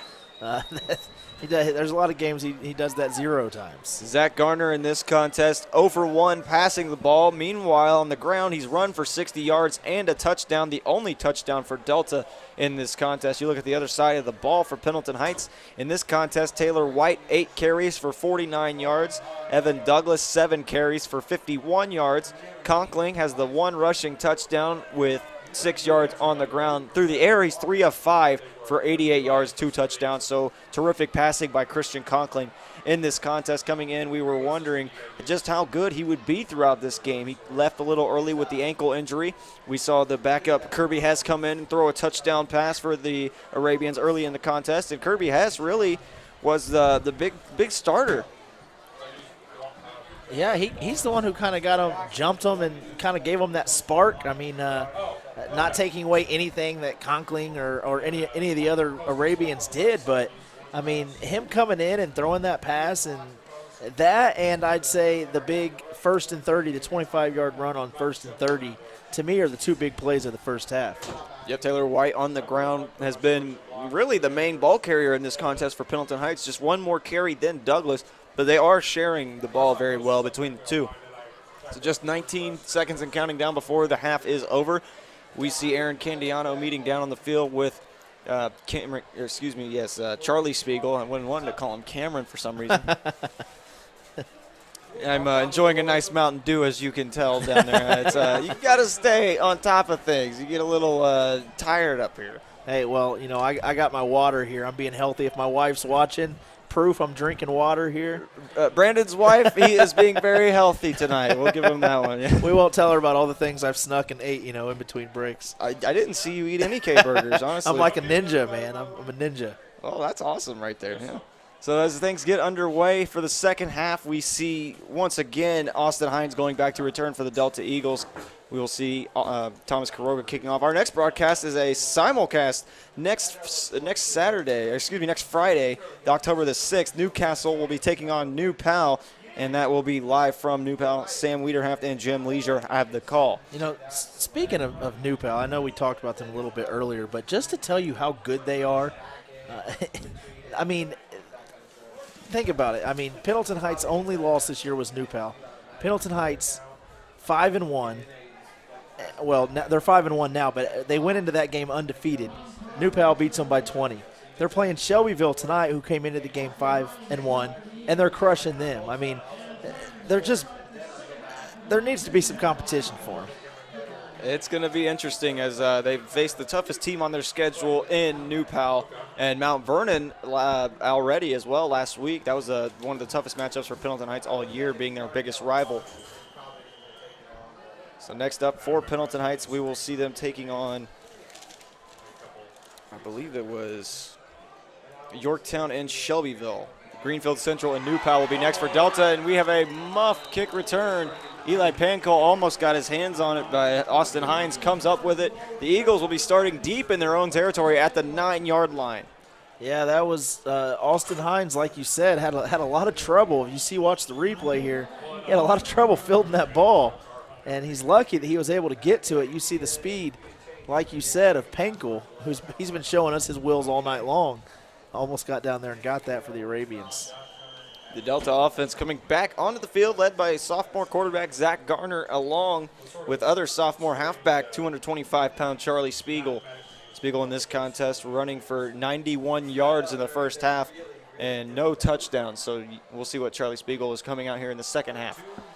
Takes the snap, handoff to Spiegel. He goes to the far side, dragging Joey Rios along with him, and he's wrapped up by Allison after a gain of 6 or 7 on the carry. 2nd down and 3 to go for the Eagles. We haven't said Rios' name a whole lot tonight. I know we've mentioned it a few times, but he came in tied, I believe, to this game. Tied as the leading tackler with Allison. You see a big play there by him. He's mostly on the defensive side of the football tonight. We saw a lot of him on the offensive side against Greenfield Central when Taylor White was out with his tailbone injury. So Garner coming back in the offense. One receiver on the near side takes the snap. Handoff to Spiegel, who follows his blocks behind the line of scrimmage, and he's wrapped up. Loss of maybe 1 or 2 on the play. So that's about 3rd and 4 for the Eagles offense. Big, I know we're still early here, obviously very early in the second half, but this is a big conversion attempt here for Delta. They need to get this first down and run some clock and try to get some points on that board. Garner coming back out, 3rd down and 4 to go for the Eagles. They have the ball at their own 16-yard line. Arabians defense packed in tight. 4 down linemen and a couple linebackers lurking. Here's the snap, handoff to Spiegel. He's dropped immediately, setting up 4th down. The Arabian defense just blitzed right on time. Yeah, and that's not going to do it. That's Pendleton Heights defense, like we said. They've been on it all night long, and now they're going to get this ball back. Taylor White making the big play right at the line of scrimmage, so Delta forced to punt here. Peyton Burmeister is going to be the man back for the Arabians. Quarterback Zach Garner, the punter for the Eagles. Burmeister at about the 45-yard line of Delta. Should be good field position here for the Arabians. Snap, this ball kicked high and on the far side, rolls out of bounds around the 49, 48-yard line of Pendleton Heights, and the offense will come back to set up shop. And that was a great punt there for Delta. I mean, that ball went just on the other side of midfield. Next up for Pendleton Heights, they'll be on the road at Yorktown. That's always a tough environment for the Arabians to play in. And we will be definitely keeping an eye on that one as well. They'll bring scoring updates during next week's contest between Newcastle and New Pal for that Pendleton Heights game. Next up for Delta, they'll be on the road at Greenfield Central taking on the Cougars, who will be looking to get yet another big win under their belt this season. Currently winning right now at Yorktown 14-6. Greenfield Central and Yorktown both just 2-4 going into tonight, having some rough season. Conkling takes the snap. It's an option play. Gives it to Taylor White. He pushes forward for a gain of 6 on the play. That's some old school power football right there. He just put his head down and just drove right into those defenders. And, you know, it's football. Low man wins every time. He got some leverage on this run here as you see it. He lowers those pads and is able to pick up a few extra yards because of it. And Wesley Wooden doing a very good job getting center of the body to make the tackle. 2nd down and 3 to go. They're at the Delta 49-yard line. Panko lined up on the far side. 2 tight ends on the line of scrimmage, and Spinks on the near side. They're at the near side hash mark. Conkling with a hard snap, takes the snap and hands it off to Douglas. Douglas coming toward the near side. gain of 3, maybe just short of the first down. It's going to be close. We'll see where they spot it. Looks like it is going to be just a little bit short there.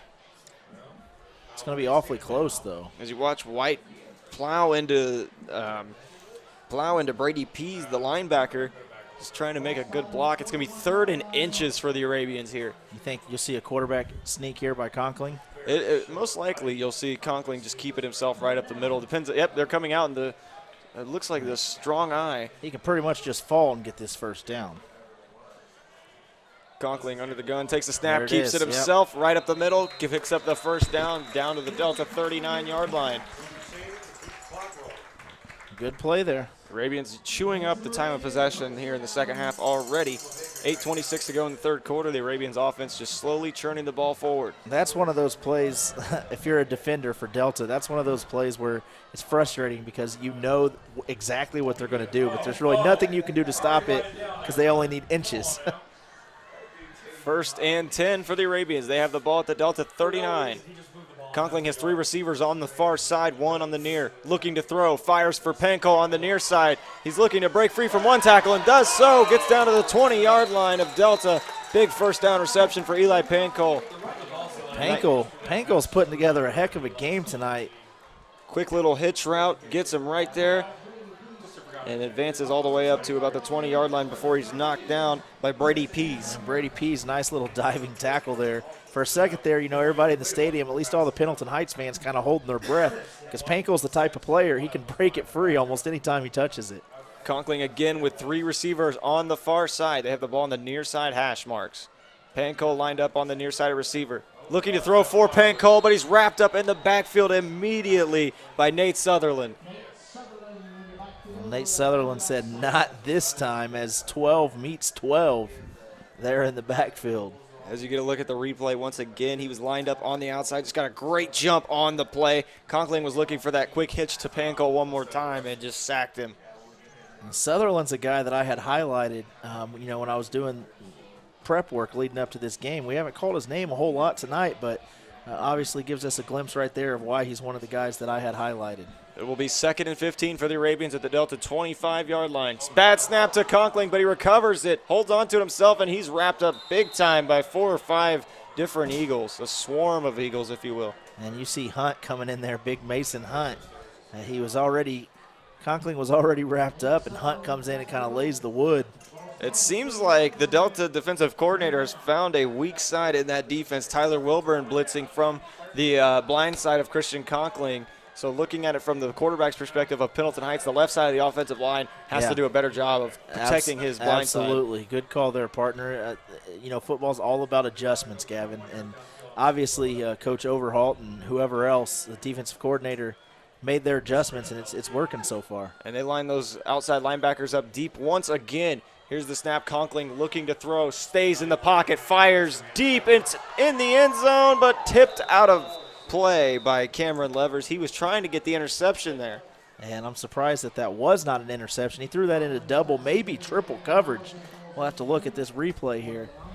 As you see, 1, 2, there's 3 white jerseys over there, and that should have been an interception there. Intended for Anakin Allison, but just a very long throw. As we mentioned earlier, in the first quarter, Conkling does overthrow his receivers from time to time. And Sutherland, I got to point him out again. Delta on defense, he did a good job plowing through his guy there, applying a little bit of pressure there on Conkling. Conkling with 3 receivers again on the far side looking to pass. He's under pressure, and he's sacked hard in the backfield. Go figure. Nate Sutherland was one of them. Big-time play by Lee Doherty, the 6', 230-pound senior defensive lineman. Lee Doherty, I've called his name a few times tonight, and big boy just met Conkling in the backfield. He had Sutherland right there with him. Sutherland, I'm telling you, these last 3 or 4 plays, he's making an impact. It seems like the right and left tackles just haven't picked up on the fact that those linebackers are lining up deeper and deeper every time. Just blitzing from the outside while the 2 down linemen in the middle just take the center and the guards out. Now we see Garner lead the offense back out for the Eagles. Spiegel in the backfield. Hand off to Spiegel as he powers forward for pickup of maybe 4 yards on the carry. Delta will have 2nd down and 6 from their own 43-yard line. As you look at the replay one more time, Spiegel's just really good at finding a couple holes and just pushing forward for extra yardage. Tremor Bynum coming up with a big play there. Garner working once again with Spiegel in the backfield. 2 receivers on the left. He's looking to throw this time. Throws completed, pass to Sutherland. Sutherland getting forward for the first down and out of bounds at the 50-yard line. Sutherland's getting hot. I mean, how many times did we just say his name on defense? Now he's getting in on the action on offense, catching that ball there. And Garner with his first completion of the evening. He's now 1 of 3. So a 33% completion rate. Nate Sutherland, outside linebacker. They also have him listed as a wing back. First down and 10 to go from the 50-yard line for the Delta Eagles. 5 minutes, 34 seconds remaining here in the third quarter. There's the snap and a handoff to Spiegel. Going forward for maybe a gain of 1 or 2, but he was tripped up at the line of scrimmage.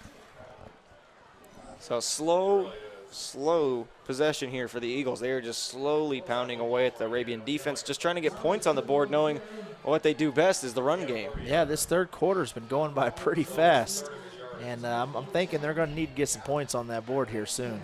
5:10 and counting down, as you can see on the clock. 21-7 ball game. The Eagles trailing by 2 touchdowns. They have to get something going on this drive right here. 2 receivers on the near side as Garner has Spiegel in the backfield looking to throw once again. Completed pass on the out route to Sutherland, but he's tackled immediately by Anakin Allison for a pickup of 2 or 3 yards.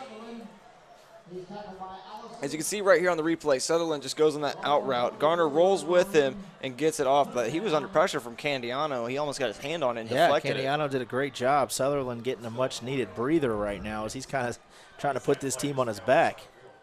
You see 3rd down and 4 to go. They have the ball at the Pendleton Heights 44-yard line. Got to think Spiegel would be the call here. The Eagles get down on the line. Here's the handoff to Spiegel. Takes it to the far side. He's wrapped up by Taylor White for a loss of 2 on the play. The Arabian defense holding strong, forcing a 4th down. And Taylor White fired up after that tackle. That's exactly the kind of spark that Pendleton Heights needs right now.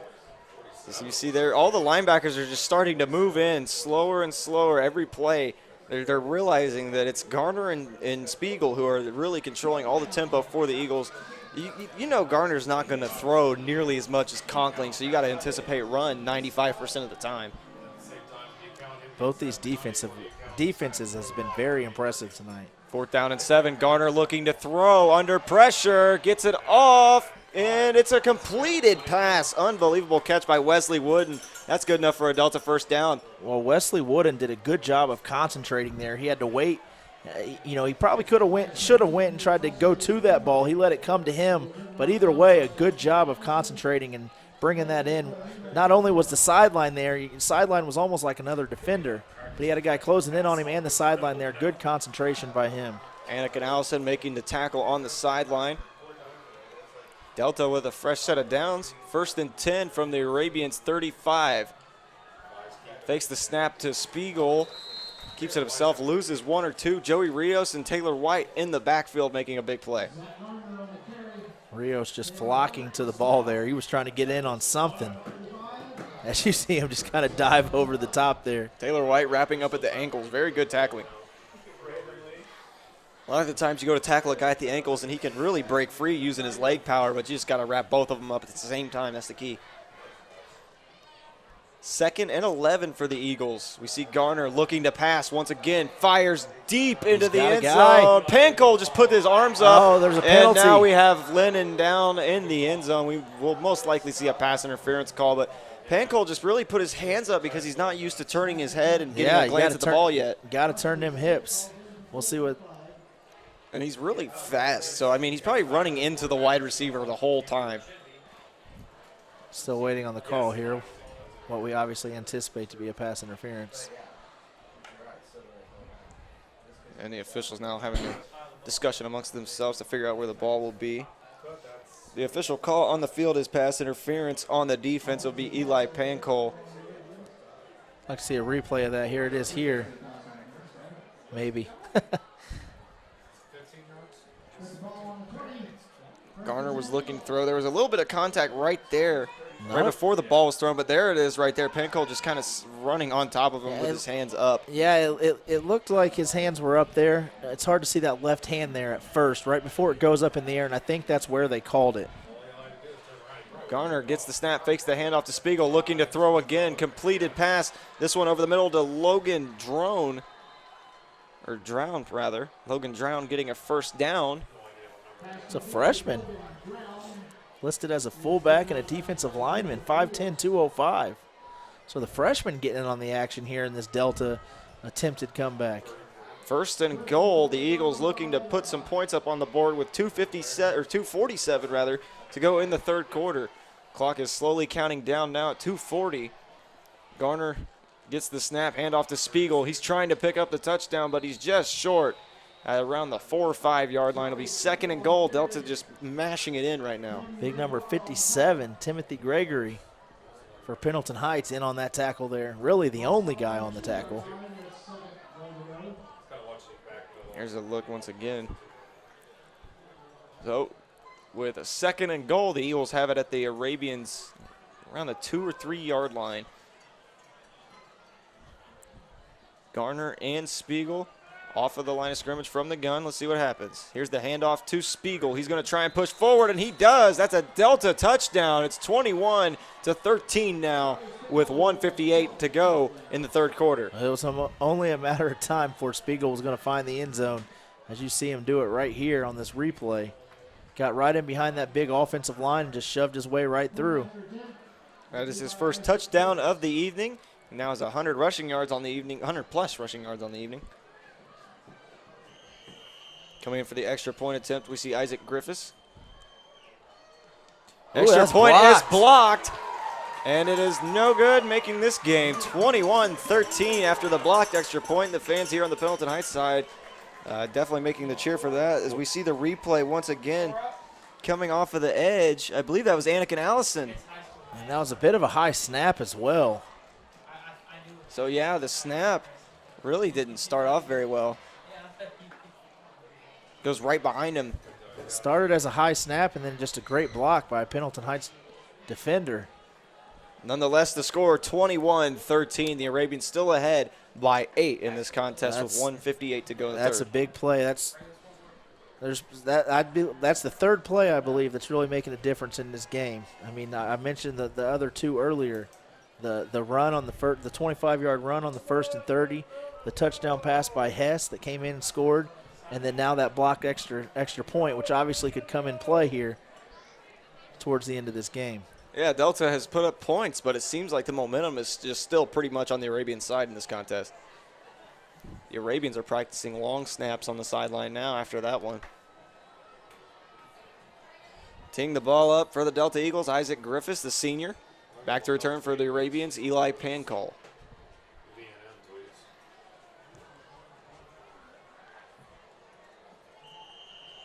Eagles trailing by 8 in this game. The homecoming here for Pendleton Heights has given them quite the crowd advantage.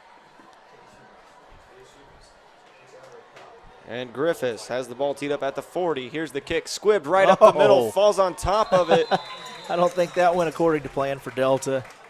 Very good field position for Pendleton Heights. That was Blake Fessler falling on top of it for Pendleton Heights. So one of those special teams guys coming in to make some big plays. Yeah, obviously an intentional squib kick there, but I don't think they intended on the front line there, smacking that down and falling on it. That's another big special teams play we've seen tonight for Pendleton Heights. 1st and 10 for the Arabian offense. They have the ball at their own 49-yard line. We see Spinks line up on the near side along with Connor Jameson. Takes the snap, handoff to Taylor White, goes right up the middle, plows forward for 5 or 6 yards. Tackle made on the play by Grant Simpson. As you see there on the replay, White had a good hole in the middle, just followed it right through. So sets up 2nd down and 4 to go at the 45-yard line of Delta. Jamison and Spinks lining up on the near side. Penco on the far side with White in the backfield for Pendleton Heights. Candiano, the tight end, on the line of scrimmage. Here's the snap and a handoff to White. Runs right to the hole that was designated. Still pushing forward. We have a dog pile on the field. And he did get the first down all the way to the Delta 40-yard line. Well, once again, White, I said it earlier tonight, keeps those feet moving. If you're a kid watching this game, if you're a youngster that likes football, that likes playing football, White is putting on a clinic for you tonight. You gotta love plays like that where the entire team gets behind the other, the ball carrier, then the defensive side just gets all behind their guys and they just push. Oh, yeah. The old rugby scramble. Rugby, that's a fun sport to watch. I watched it for the first time on TV the other night. I was very intrigued. They did say recently in a poll that golf has been voted the most boring sport in England. I read that. Really? Yeah. Taylor White with a carry, pickup of 6 or 7 on the play. I enjoy playing golf. Exactly. But when it's on TV, that's good nap time for me. If I'm awake, I'll watch it, but I always fall asleep watching. Kind of like a baseball game. It's hard to watch it on TV, but going to the game is always absolutely much better. Always much better. We see Spinks and Jamison line up on the near side, Penco on the far side for Conkling with White in the backfield from the gun. 2nd and 2. The Arabians have the ball at the Delta 33-yard line. Conkling gets the snap with 8 seconds left in the quarter. Handoff to Taylor White. He pushes forward for a first down, and that will be the final play of the third quarter after the clock starts to run. But nonetheless, Taylor White, as you see the replay here, with all the wide receivers in there, it creates a little bit of confusion for the Delta defense. He follows the hole right up the middle, gets the first down. And with that, that is the final play of the third quarter. We head into the fourth with Pendleton Heights ahead by 8. It's 21-13 going into the fourth quarter. We'll be right back on 9 Star 9 with your game of the week.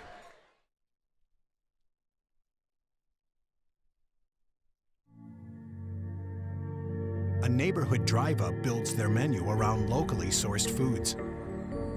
A community-owned telecom delivers fiber optic bandwidth that helps them leverage high-performing technology with lower startup costs. Turns out, going local doesn't just mean fresh, it means better. 9 Star Connect. Community-owned, community-strong. And we are back live from John Broughton Field for the start of the fourth quarter here on 9 Star 9. The Arabians ahead by 8, 21-13 the score. My name is Gavin Haynes, joined on my left by Brandon Adams. Very good contest here for Pendleton Heights homecoming. A win tonight would be a great quality win and seal the fact that the Arabians will have their first winning season in roughly 6 or 7 years. It seems as if Pendleton Heights has been in control for a good portion of the game, especially if you're just looking at the scoreboard. But Delta just refuses to go away, and this has been a great HHC conference matchup.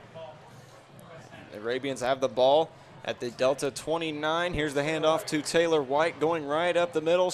Another dog pile, but the Delta defense will make a big stop. Gain of roughly 4 or 5 yards on the carry, so it'll be 2nd down and 6 from the Eagles' 25-yard line. Led again there, no surprise, big 31, Mason Hunt leading the charge there for that Delta defense.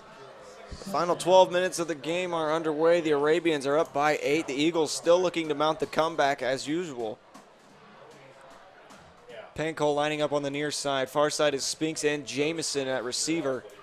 Candiano on the line of scrimmage at tight end for Pendleton Heights. Conkling gets the snap. He's looking to pass. Fires for Penco in the end zone. Tipped away. Very good defense by Peyton Lehman. With Penco's athleticism, I feel like Conkling should throw that ball just a little further, make it a jump ball. Let Penco go up and get it. Not a bad thrown ball, but I think if he throws that just a little higher, Penco can use that height and speed advantage and get up there and get that ball. They give a ton of credit to the Delta secondary. They've swatted away a lot of passes tonight. It's a lot of big plays. Conkling moving back up to the line of scrimmage for Pendleton Heights. We see Anakin Allison line up at receiver on the near side with Spinks and Jamison on the far side.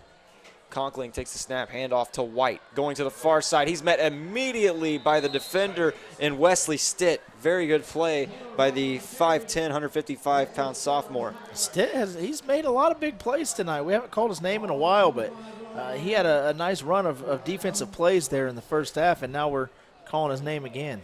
It's a 4th and 7 for Pendleton Heights. They're going to elect to punt here to force the Eagles into a deeper field position. Maybe even try a field goal because Caroga does have the wind in his advantage. It's not blowing as strong as it was earlier, but they are going to try and attempt a field goal here. Roughly 40 yards. Caroga's kick is on the way. This one is wide left. However, the field goal is no good. The Arabians will turn the ball over to the Eagles at their own 25-yard line. Big drive here for the Eagles. Obviously, if you score, you're looking at the 2-point conversion now with that missed extra point. Caroga looking a little frustrated after missing that long field goal. I mean, really shouldn't shake his head too much. No, there's nothing to be frustrated about. He pretty much had the distance, just wide left. I mean, that proves he has the leg, just has to straighten that one out. And we saw exactly what that leg did last week, sealing the win over Mount Vernon, Pendleton Heights' biggest rival. Garner from the gun, working in the backfield with Charlie Spiegel for the Delta Eagles. 2 receivers on the far side. He's looking to throw, rolling out, and throws this one just over his receiver's head and out of bounds. Sutherland, the intended receiver. So a couple passing attempts here from the Eagles tonight, and Zach Garner significantly a lot more than last week. I know we keep bringing that up, but the Delta Eagles really didn't throw a single pass last week.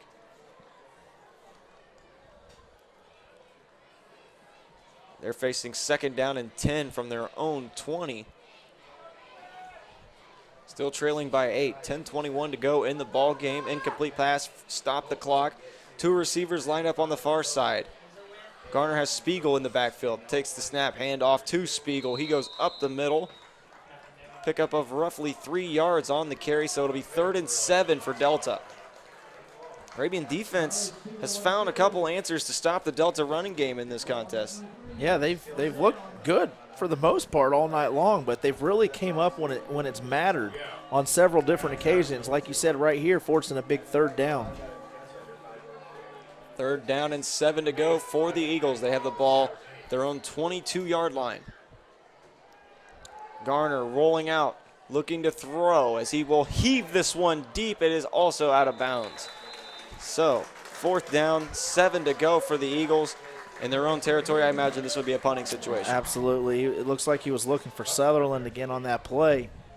Wasn't able to hit him, and they're going to punt this ball away and depend on their defense here a little bit more. Long throw out of bounds. Garner will be the punter. Back to return for Pendleton Heights, Peyton Burmeister with 9:40 to go in the ball game. The Arabian offense will most likely try to chew up some clock here on their next possession. Here's the snap. Garner gets the kick underway. This one going toward the far sideline and bounces out right at the 46. Another good punt by Delta. Looks like they're going to put it at the 45 instead of the 46. So Garner with a pretty decent punt there. Lots of hang time. Didn't allow a return. Got it out of bounds safely. Be 1st down for Pendleton Heights from their own 45 and an 8-point lead here in this contest. Definitely looking to chew up some clock. Conkling still the quarterback in this one. His right ankle does not look nearly as bad as it was when he was limping off the field, and he's been playing solid on it ever since, even throwing off it very well. I've been impressed with him. I know we said it earlier, but the way he's kind of his presence in the pocket and knowing when to step out, and he's made some throws on the run, and he's just overall he's just looked good tonight. Conkling from the gun, keeps it himself, goes up the middle, pickup of about 2 yards before he is dropped for the carry. It was David Spiegel coming up with the tackle. So another Spiegel out there, the freshman, 5'7", 190. Not sure if he's a specific brother in the direct lineage or a cousin, or it's hard telling. I'm sure that it. Orton's a small town. I'm sure it helps just to have that name and trying to get on the football field. 2nd down and 8 after the Taylor White carry, or excuse me, the Christian Conkling carry. He kept it himself up the middle. Arabians have it from their own 47-yard line. Panko lining up on the near side. Spinks on the far side. 2 tight ends and Douglas in the backfield. Takes the snap, handoff to Douglas. He takes it to the far side, cuts back inside, and he's immediately wrapped up. It'll be third down after a pickup of 2 yards. Third down and 5 for the Arabians. Well, that clock's still ticking. You see the replay here. And Pendleton Heights doing exactly what they're supposed to do. You said it, trying to run some clock, also get some positive yards, and a couple more first downs, and they're going to make it really tough on Delta. That clock is slowly winding down. It's almost at 8:20. It is third down and 6 for Pendleton Heights. A first down here would put them in Delta territory. Pancol, the receiver on the near side. On the far side is Yes, it is Tristan Spinks. Takes the snap, handoff to Douglas. Douglas pushing forward into the Delta territory, sets up maybe a 4th and 1 or 4th and inches for Pendleton Heights. It's another situation where I think they're going to let Conkling just fall forward and get this first down. And it looks like on the getting up after the play, Brady Pease limping a little bit, but he's going to stay out there.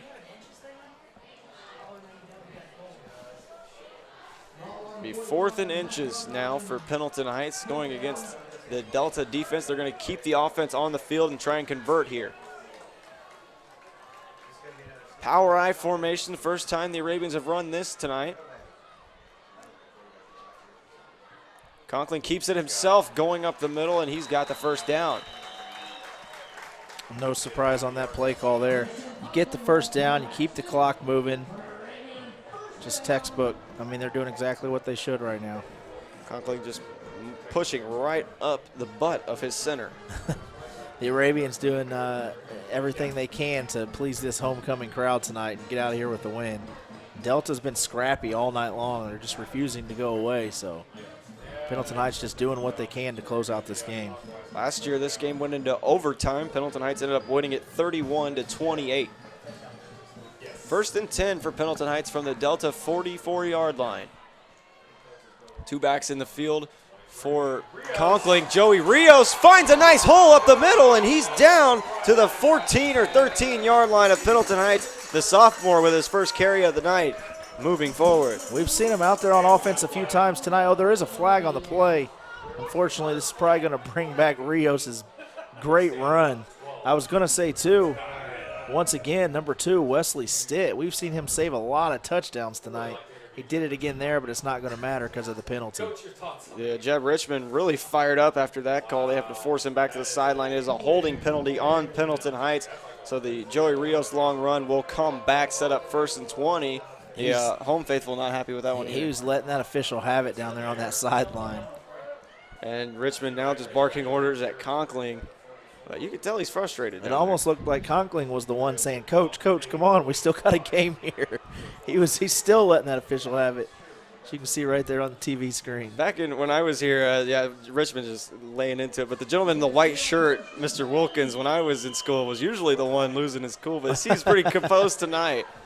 He's a jumper. He jumps up and down. You can't have 2 coaches over there losing your mind. No, that never works out well.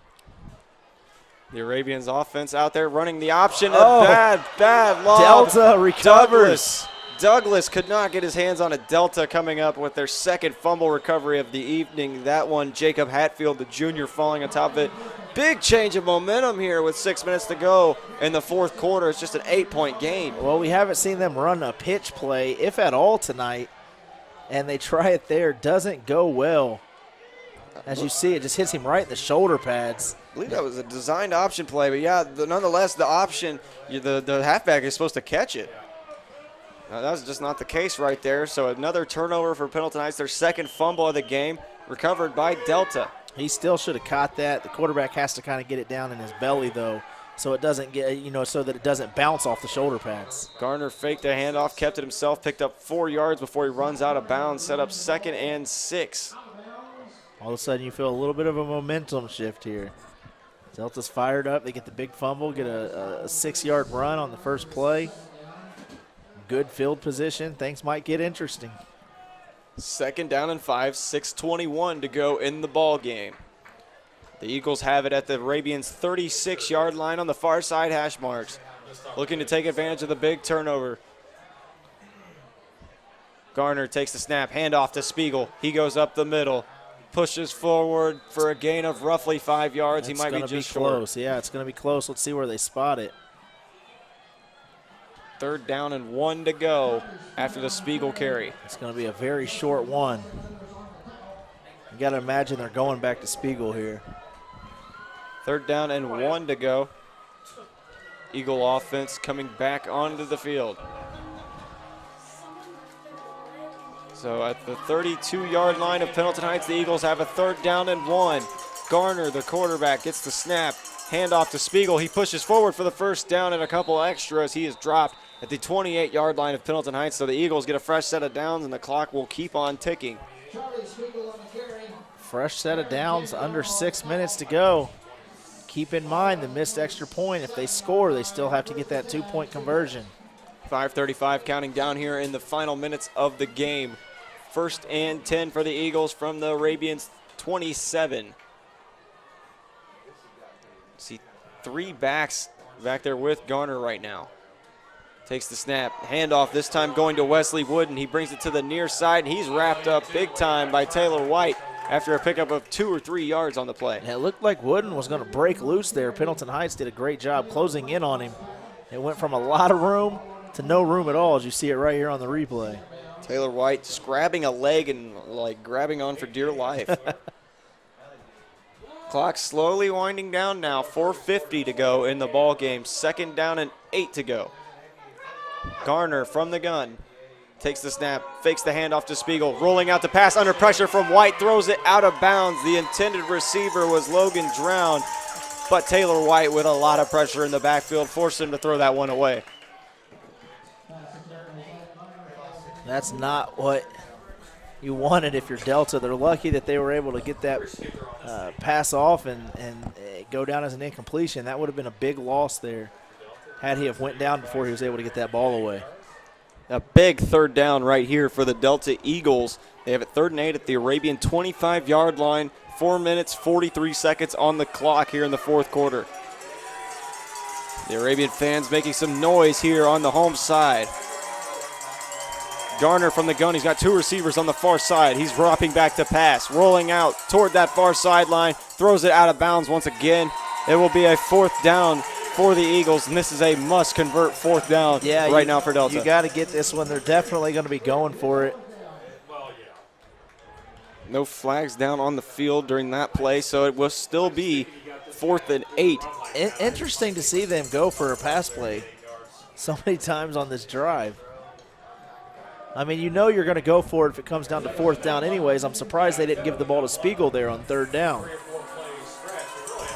This will be an interesting call, one of the most interesting plays of the game perhaps. Garner working from the gun with Spiegel in the backfield, looking to throw, fires. This one is picked off immediately by Hunter Thompson. He's down the sideline at the 30, now to the 40, forced out at the 45. Late hit. Late hit, the flag comes in. Hunter Thompson probably just sealed the deal for Pendleton Heights with that interception. Well, that was just a bad late hit there. He was clearly giving himself up, going out of bounds. That's just frustration there on Delta's part. That's going to tack on another probably 15 yards here as you watch the interception here, and Garner did not get enough on that ball. Yep, just came off wobbly. His man actually had created some space, and had he thrown that, if he had led him a little bit, then that could have been a touchdown there. As you see that late hit, which is really just uncalled for. I couldn't tell exactly who that was on the late hit. And the officials are still talking amongst themselves right now. There's a personal foul on Delta. So you just have to be smart. I mean, 4 minutes, 37 seconds. That's still quite a bit of time. And you just tacked on an extra, 15 yards? I mean, you just can't do that. I mean, you have to keep your cool. That was just a frustration hit there. Absolutely. But Hunter Thompson, nonetheless, a junior coming up with a big play on the defensive side of the football. Now the Arabian offense will come back out with an extra 15 yards added from the spot of the foul on Hunter Thompson. So they have the ball at the Delta 39-yard line. Very good field position to start off a new drive with 4 minutes remaining in the game, 4.5 to be exact. We see Panko lining up on the near side, Spinks and Jamison on the far side. Taylor White, the man in the backfield. Candiano on the line of scrimmage at tight end. Conkling with the hard snap, got the Delta defense to move. Frustration by Grant Simpson, the man who jumped. And Grant Simpson, he's had a great game tonight. Obviously very frustrated at himself there. They're not doing themselves any favors. That makes it 20 yards now they've given up here on this very important drive. First down and 5 now for the Arabians. They have the ball at the Delta 34. Or excuse me. Yes, it is the Delta 34-yard line. First down and 5. Handoff to Taylor White right up the middle. Believe he's just short of the first down, so it'll be 2nd and 1 or 2 for Pendleton Heights. Clock still winding down, 4:25 and counting. Delta not using any of their timeouts just yet.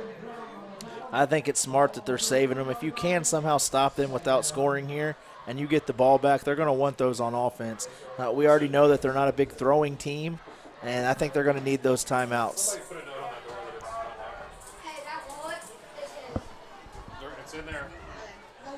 So from the gun, Conkling has Taylor White in the backfield. Eli Panko lined up on the near side. Handoff going to Taylor White, wrapped up immediately, but he gets the first down for Pendleton Heights. Making the tackle was David Spiegel, the freshman for Delta.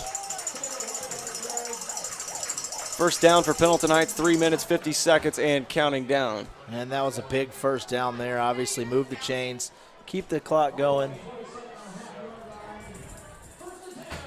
1st and 10. Ball at the Delta 27-yard line. 3:35 to go in the ball game. The Arabians still up by 8 points.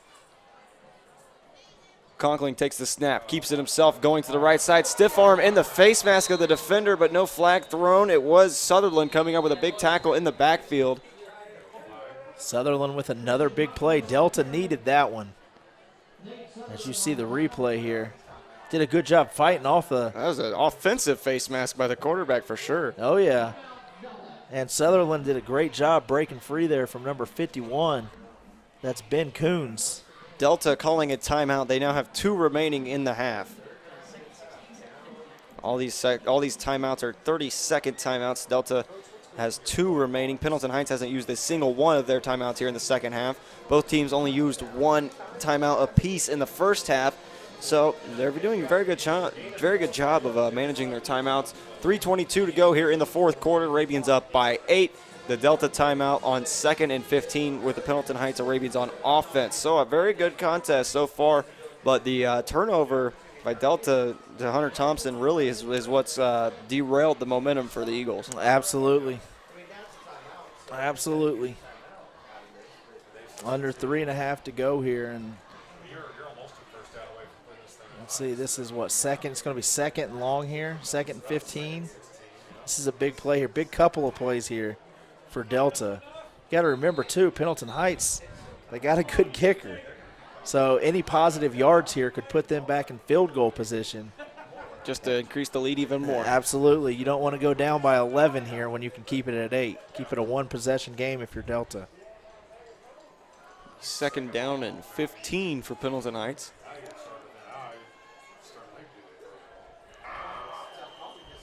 And the Arabians now back from the gun. We see Rios and White in the backfield. Hard count, getting the Eagles defense to jump again. We saw 2 guys jump that time. This time Lee Doherty and Derek Markham. That's 25 yards now so far that they've given up on this critical drive.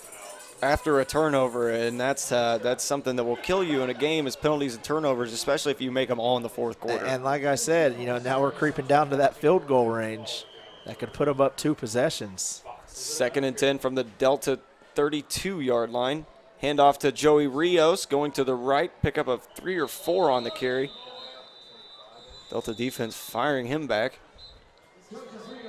Another timeout on the field. This one taken by Delta, I believe. Yep, that will be Delta's 2nd timeout. Well, it looks like they stopped the play dead. I thought maybe someone could have been an official's timeout. Could be. Looks like they already explained something to Coach Overholt. Now it looks like they're saying something to Coach Richmond. Say officials timeout. Oh, illegal motion. Oh. I didn't see any laundry on the field, but apparently it was a flag. I didn't either.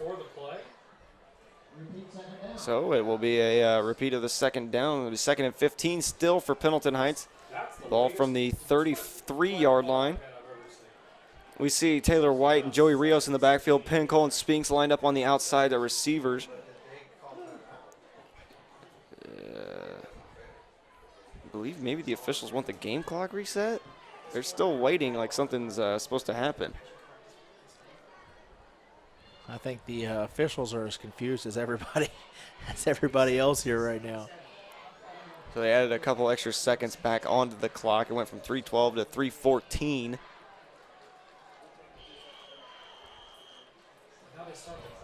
So the clock's rolling, so there definitely was not a timeout there.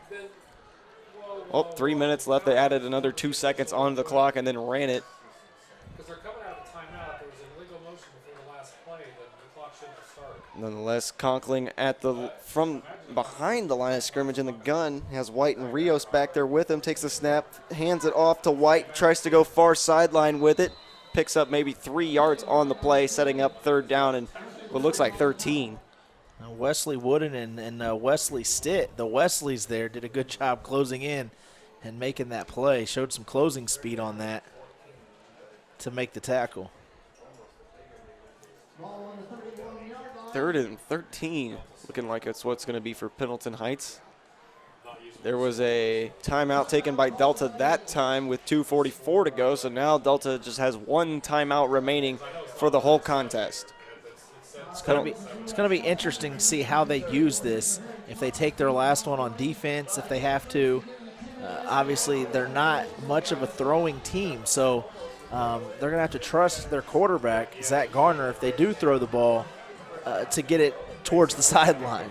Well, if you're the Delta Eagles right now, you just want to get a big stop on 3rd down, so that way that you could use that final timeout on 4th down. Absolutely. Delta now mulling things over on their sideline. Same with Pendleton Heights. Each team is definitely looking forward to this next play, really. I mean, Delta's defense has to make a stop. The Arabians' offense has to move the ball forward. 2:44 remaining after the timeout from Delta. There's a good look at all the people here tonight at Pendleton Heights and John Broughton Field for the homecoming matchup. The student section has not emptied one bit yet. You know, when things start to slow down in a game and if one team is up big, most people will be heading home. Yeah. But this is not the case tonight. Very close one. Arabian offense on the field. 3 receivers on the near side, 1 on the far side. Takes the snap, hand off to Taylor White. White finds a big hole, and now he's reversing field, going to the far side. Taylor White in the end zone for an Arabian touchdown. That will most definitely seal the deal here from John Broughton Field. Yeah, that's a big exclamation point. Taylor White just got the ball, wasn't going to be stopped, made a nice cut, and finds the end zone. That is a big 25-yard touchdown run for Pendleton Heights, and the score is now 27-13. The extra point from Quiroga should make this 28-13. Quiroga still using the wind to his advantage. Now it's blowing just a little bit harder than earlier when he attempted the long 40-yard field goal. Kirby Hess, the backup quarterback, also the holder for Quiroga. Hess in this matchup had 1 touchdown throw when Conkling was getting his ankle all wrapped up in the 2nd quarter. Quiroga gets the snap. Rather, Hess gets the snap. Extra point up on the way. It's good. 28-13 ball game here from Pendleton Heights in the homecoming matchup. Taylor White did an excellent job there finding the hole and then reversing field to the far sideline, getting in the end zone for the big Pendleton Heights touchdown. And that makes it a 15-point game now. Delta was worried before, if they scored, they had to get the 2-point conversion. Well, now they have to score twice and get a 2-point conversion. It's obviously going to be hard to do, especially the way Pendleton Heights has been playing defense tonight. But Delta kind of shot themselves in the foot in the last 5 minutes or so of game time. I mean, the interception and then 3 or 4 penalties on that defensive series. I mean, they're going to watch film after this game. They're going to be very upset at themselves. Absolutely. Not to take anything away from Pendleton Heights, because the Arabians have played great football tonight. but it seems like Delta's kind of beating themselves here in this fourth quarter. The Arabian special teams unit on to kick the ball off to the Delta Eagles one more time. Austin Hines back to return for Delta. Thomas Quiroga has the ball teed up at the 40.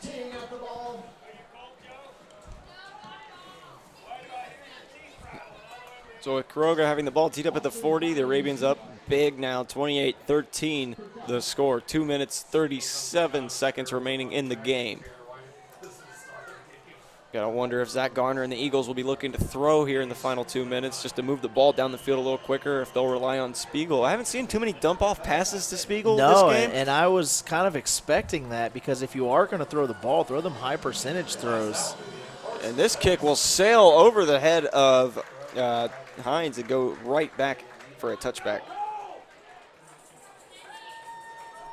The Delta offense will take the field once again. The Arabian defense looking to hold the lead with the final 2 minutes of the ball game. 28-13 score. The Arabians lead Delta. Next week, Pendleton Heights will be at Yorktown. The Eagles will be at Greenfield Central. Also next week, tune into our broadcast. We will see Newcastle taking on New Palestine in a very good matchup from New Pal.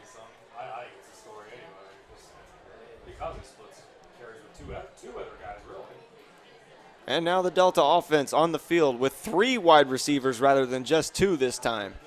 Garner from the gun. He's looking to pass. Under pressure from the far side. Throws it out of bounds.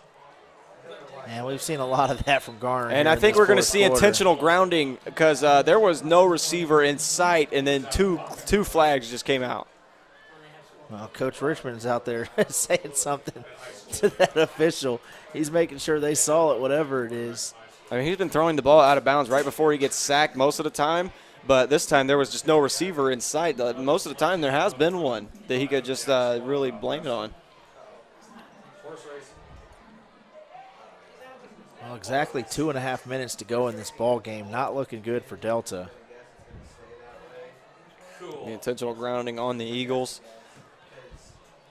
Move them back quite a bit. A long first down here for the Eagles. They'll have the ball right at their own 5-yard line. Deep territory for Delta.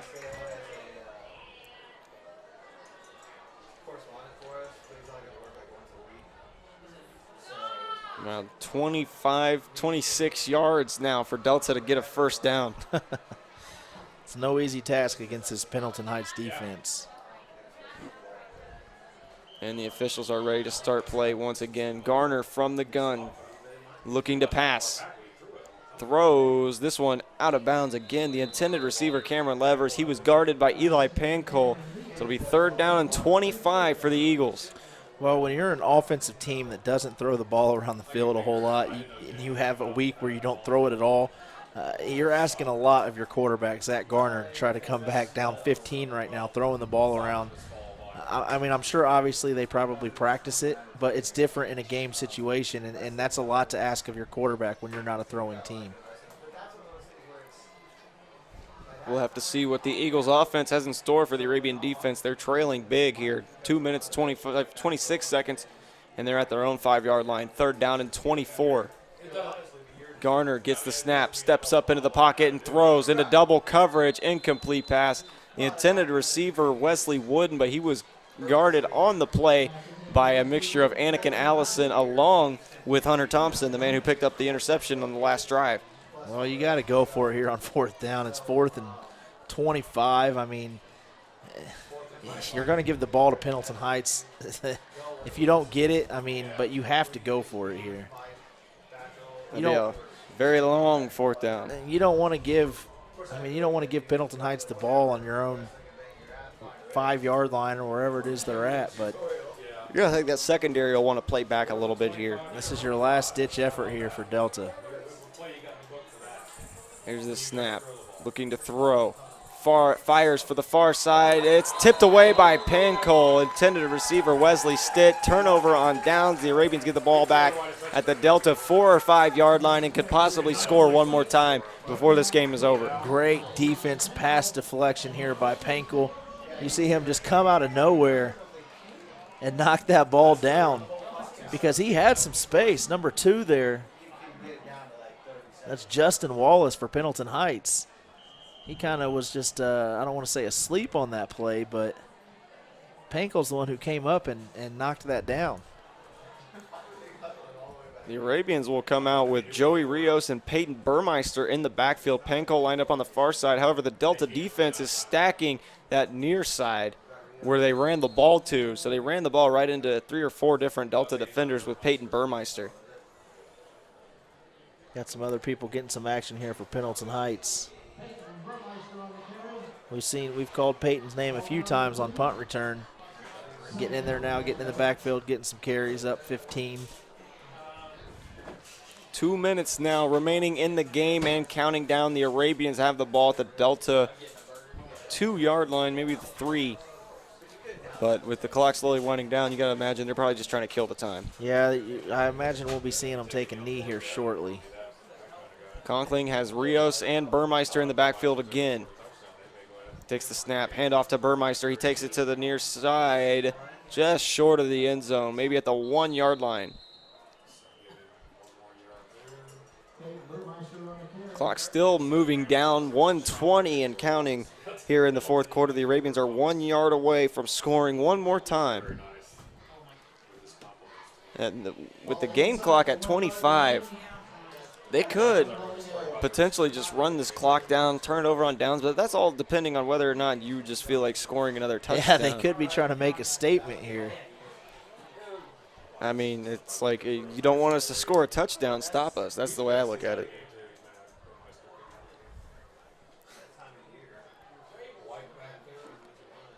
The Arabians offense now back out.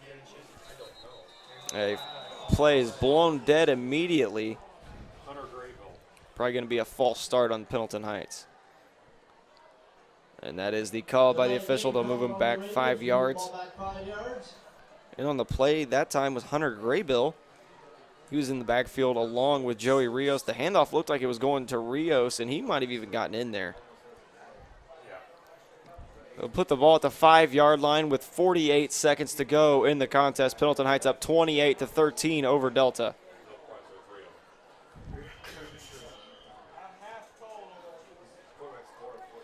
.48 seconds on the clock. 2 plays could pretty much end this game, but it is a 3rd down for Pendleton Heights and goal.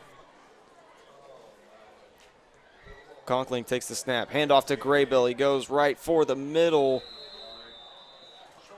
Just short of the end zone for sure, but he's at the 5-yard line, so it's 4th and goal for Pendleton Heights. And the game clock and play clock are neck and neck. The play clock will expire right before the game clock, but it's just a 1 second off. Yeah, we're going to see what they're going to do here. Obviously, Coach Richmond's trying to give instructions here to Conkling.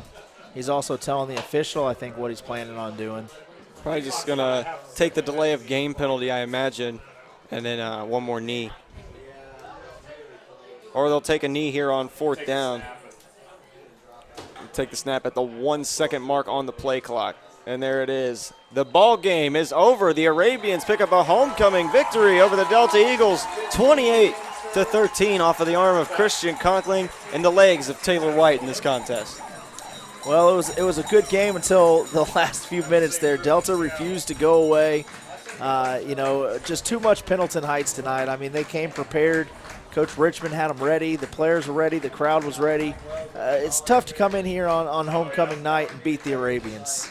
Always a tough matchup, but nonetheless, the Arabians pick up a solid victory over a good team, 28-13 to defeat the Delta Eagles and secure their first winning season since 2011. You look at the players in this contest tonight. One man stood out for you for Pendleton Heights, Christian Conkling, the quarterback. Phenomenal job stepping up into the pocket rather than out when he's under pressure. He just knows what to do right when he's getting rushed. Good sportsmanship on both sides there. You see both teams slapping hands. And the scoreboard, I said this earlier, the scoreboard doesn't really show everybody exactly how close this game was. I mean, Pendleton Heights scored late to kind of push it out of reach and push it up to 15. But, I mean, Delta hung tough all game long, and they refused to go away. And if it wasn't for the late interception and then the penalties on that last drive, who knows what could have happened. But Pendleton Heights played great tonight. Delta played tough. I mean, it was just an all-around good game. And you look at the side for Delta, Joe Spiegel did most of the ball carrying tonight along with the quarterback, Zach Garner. Both of these teams came out well prepared for this matchup, but Pendleton Heights just a little bit more prepared, took advantage of the turnovers, the penalties, and that's what ended up winning the game for Pendleton Heights late in the fourth quarter. Well, Brandon, do you have anything else that you would like to add right before we head out? I just want to say, good job by both teams. I mean, Pendleton Heights, it's always great to come here and call the game.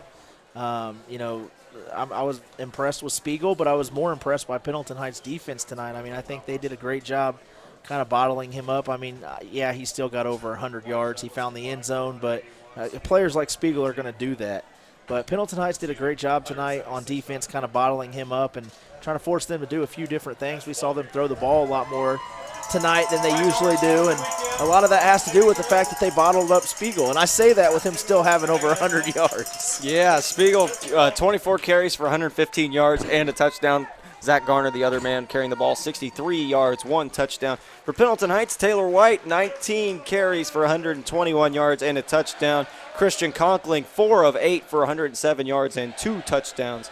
So I would give player of the game to Taylor White just because he really carried the offense for Pendleton Heights in this contest, 121 yards on the ground. He had no losses for rushing yards. And it looks like we're going to have an interview with the coach coming up here very shortly. And we will go down to our sideline reporter and Ryan Painter. He's with Jeb Richmond.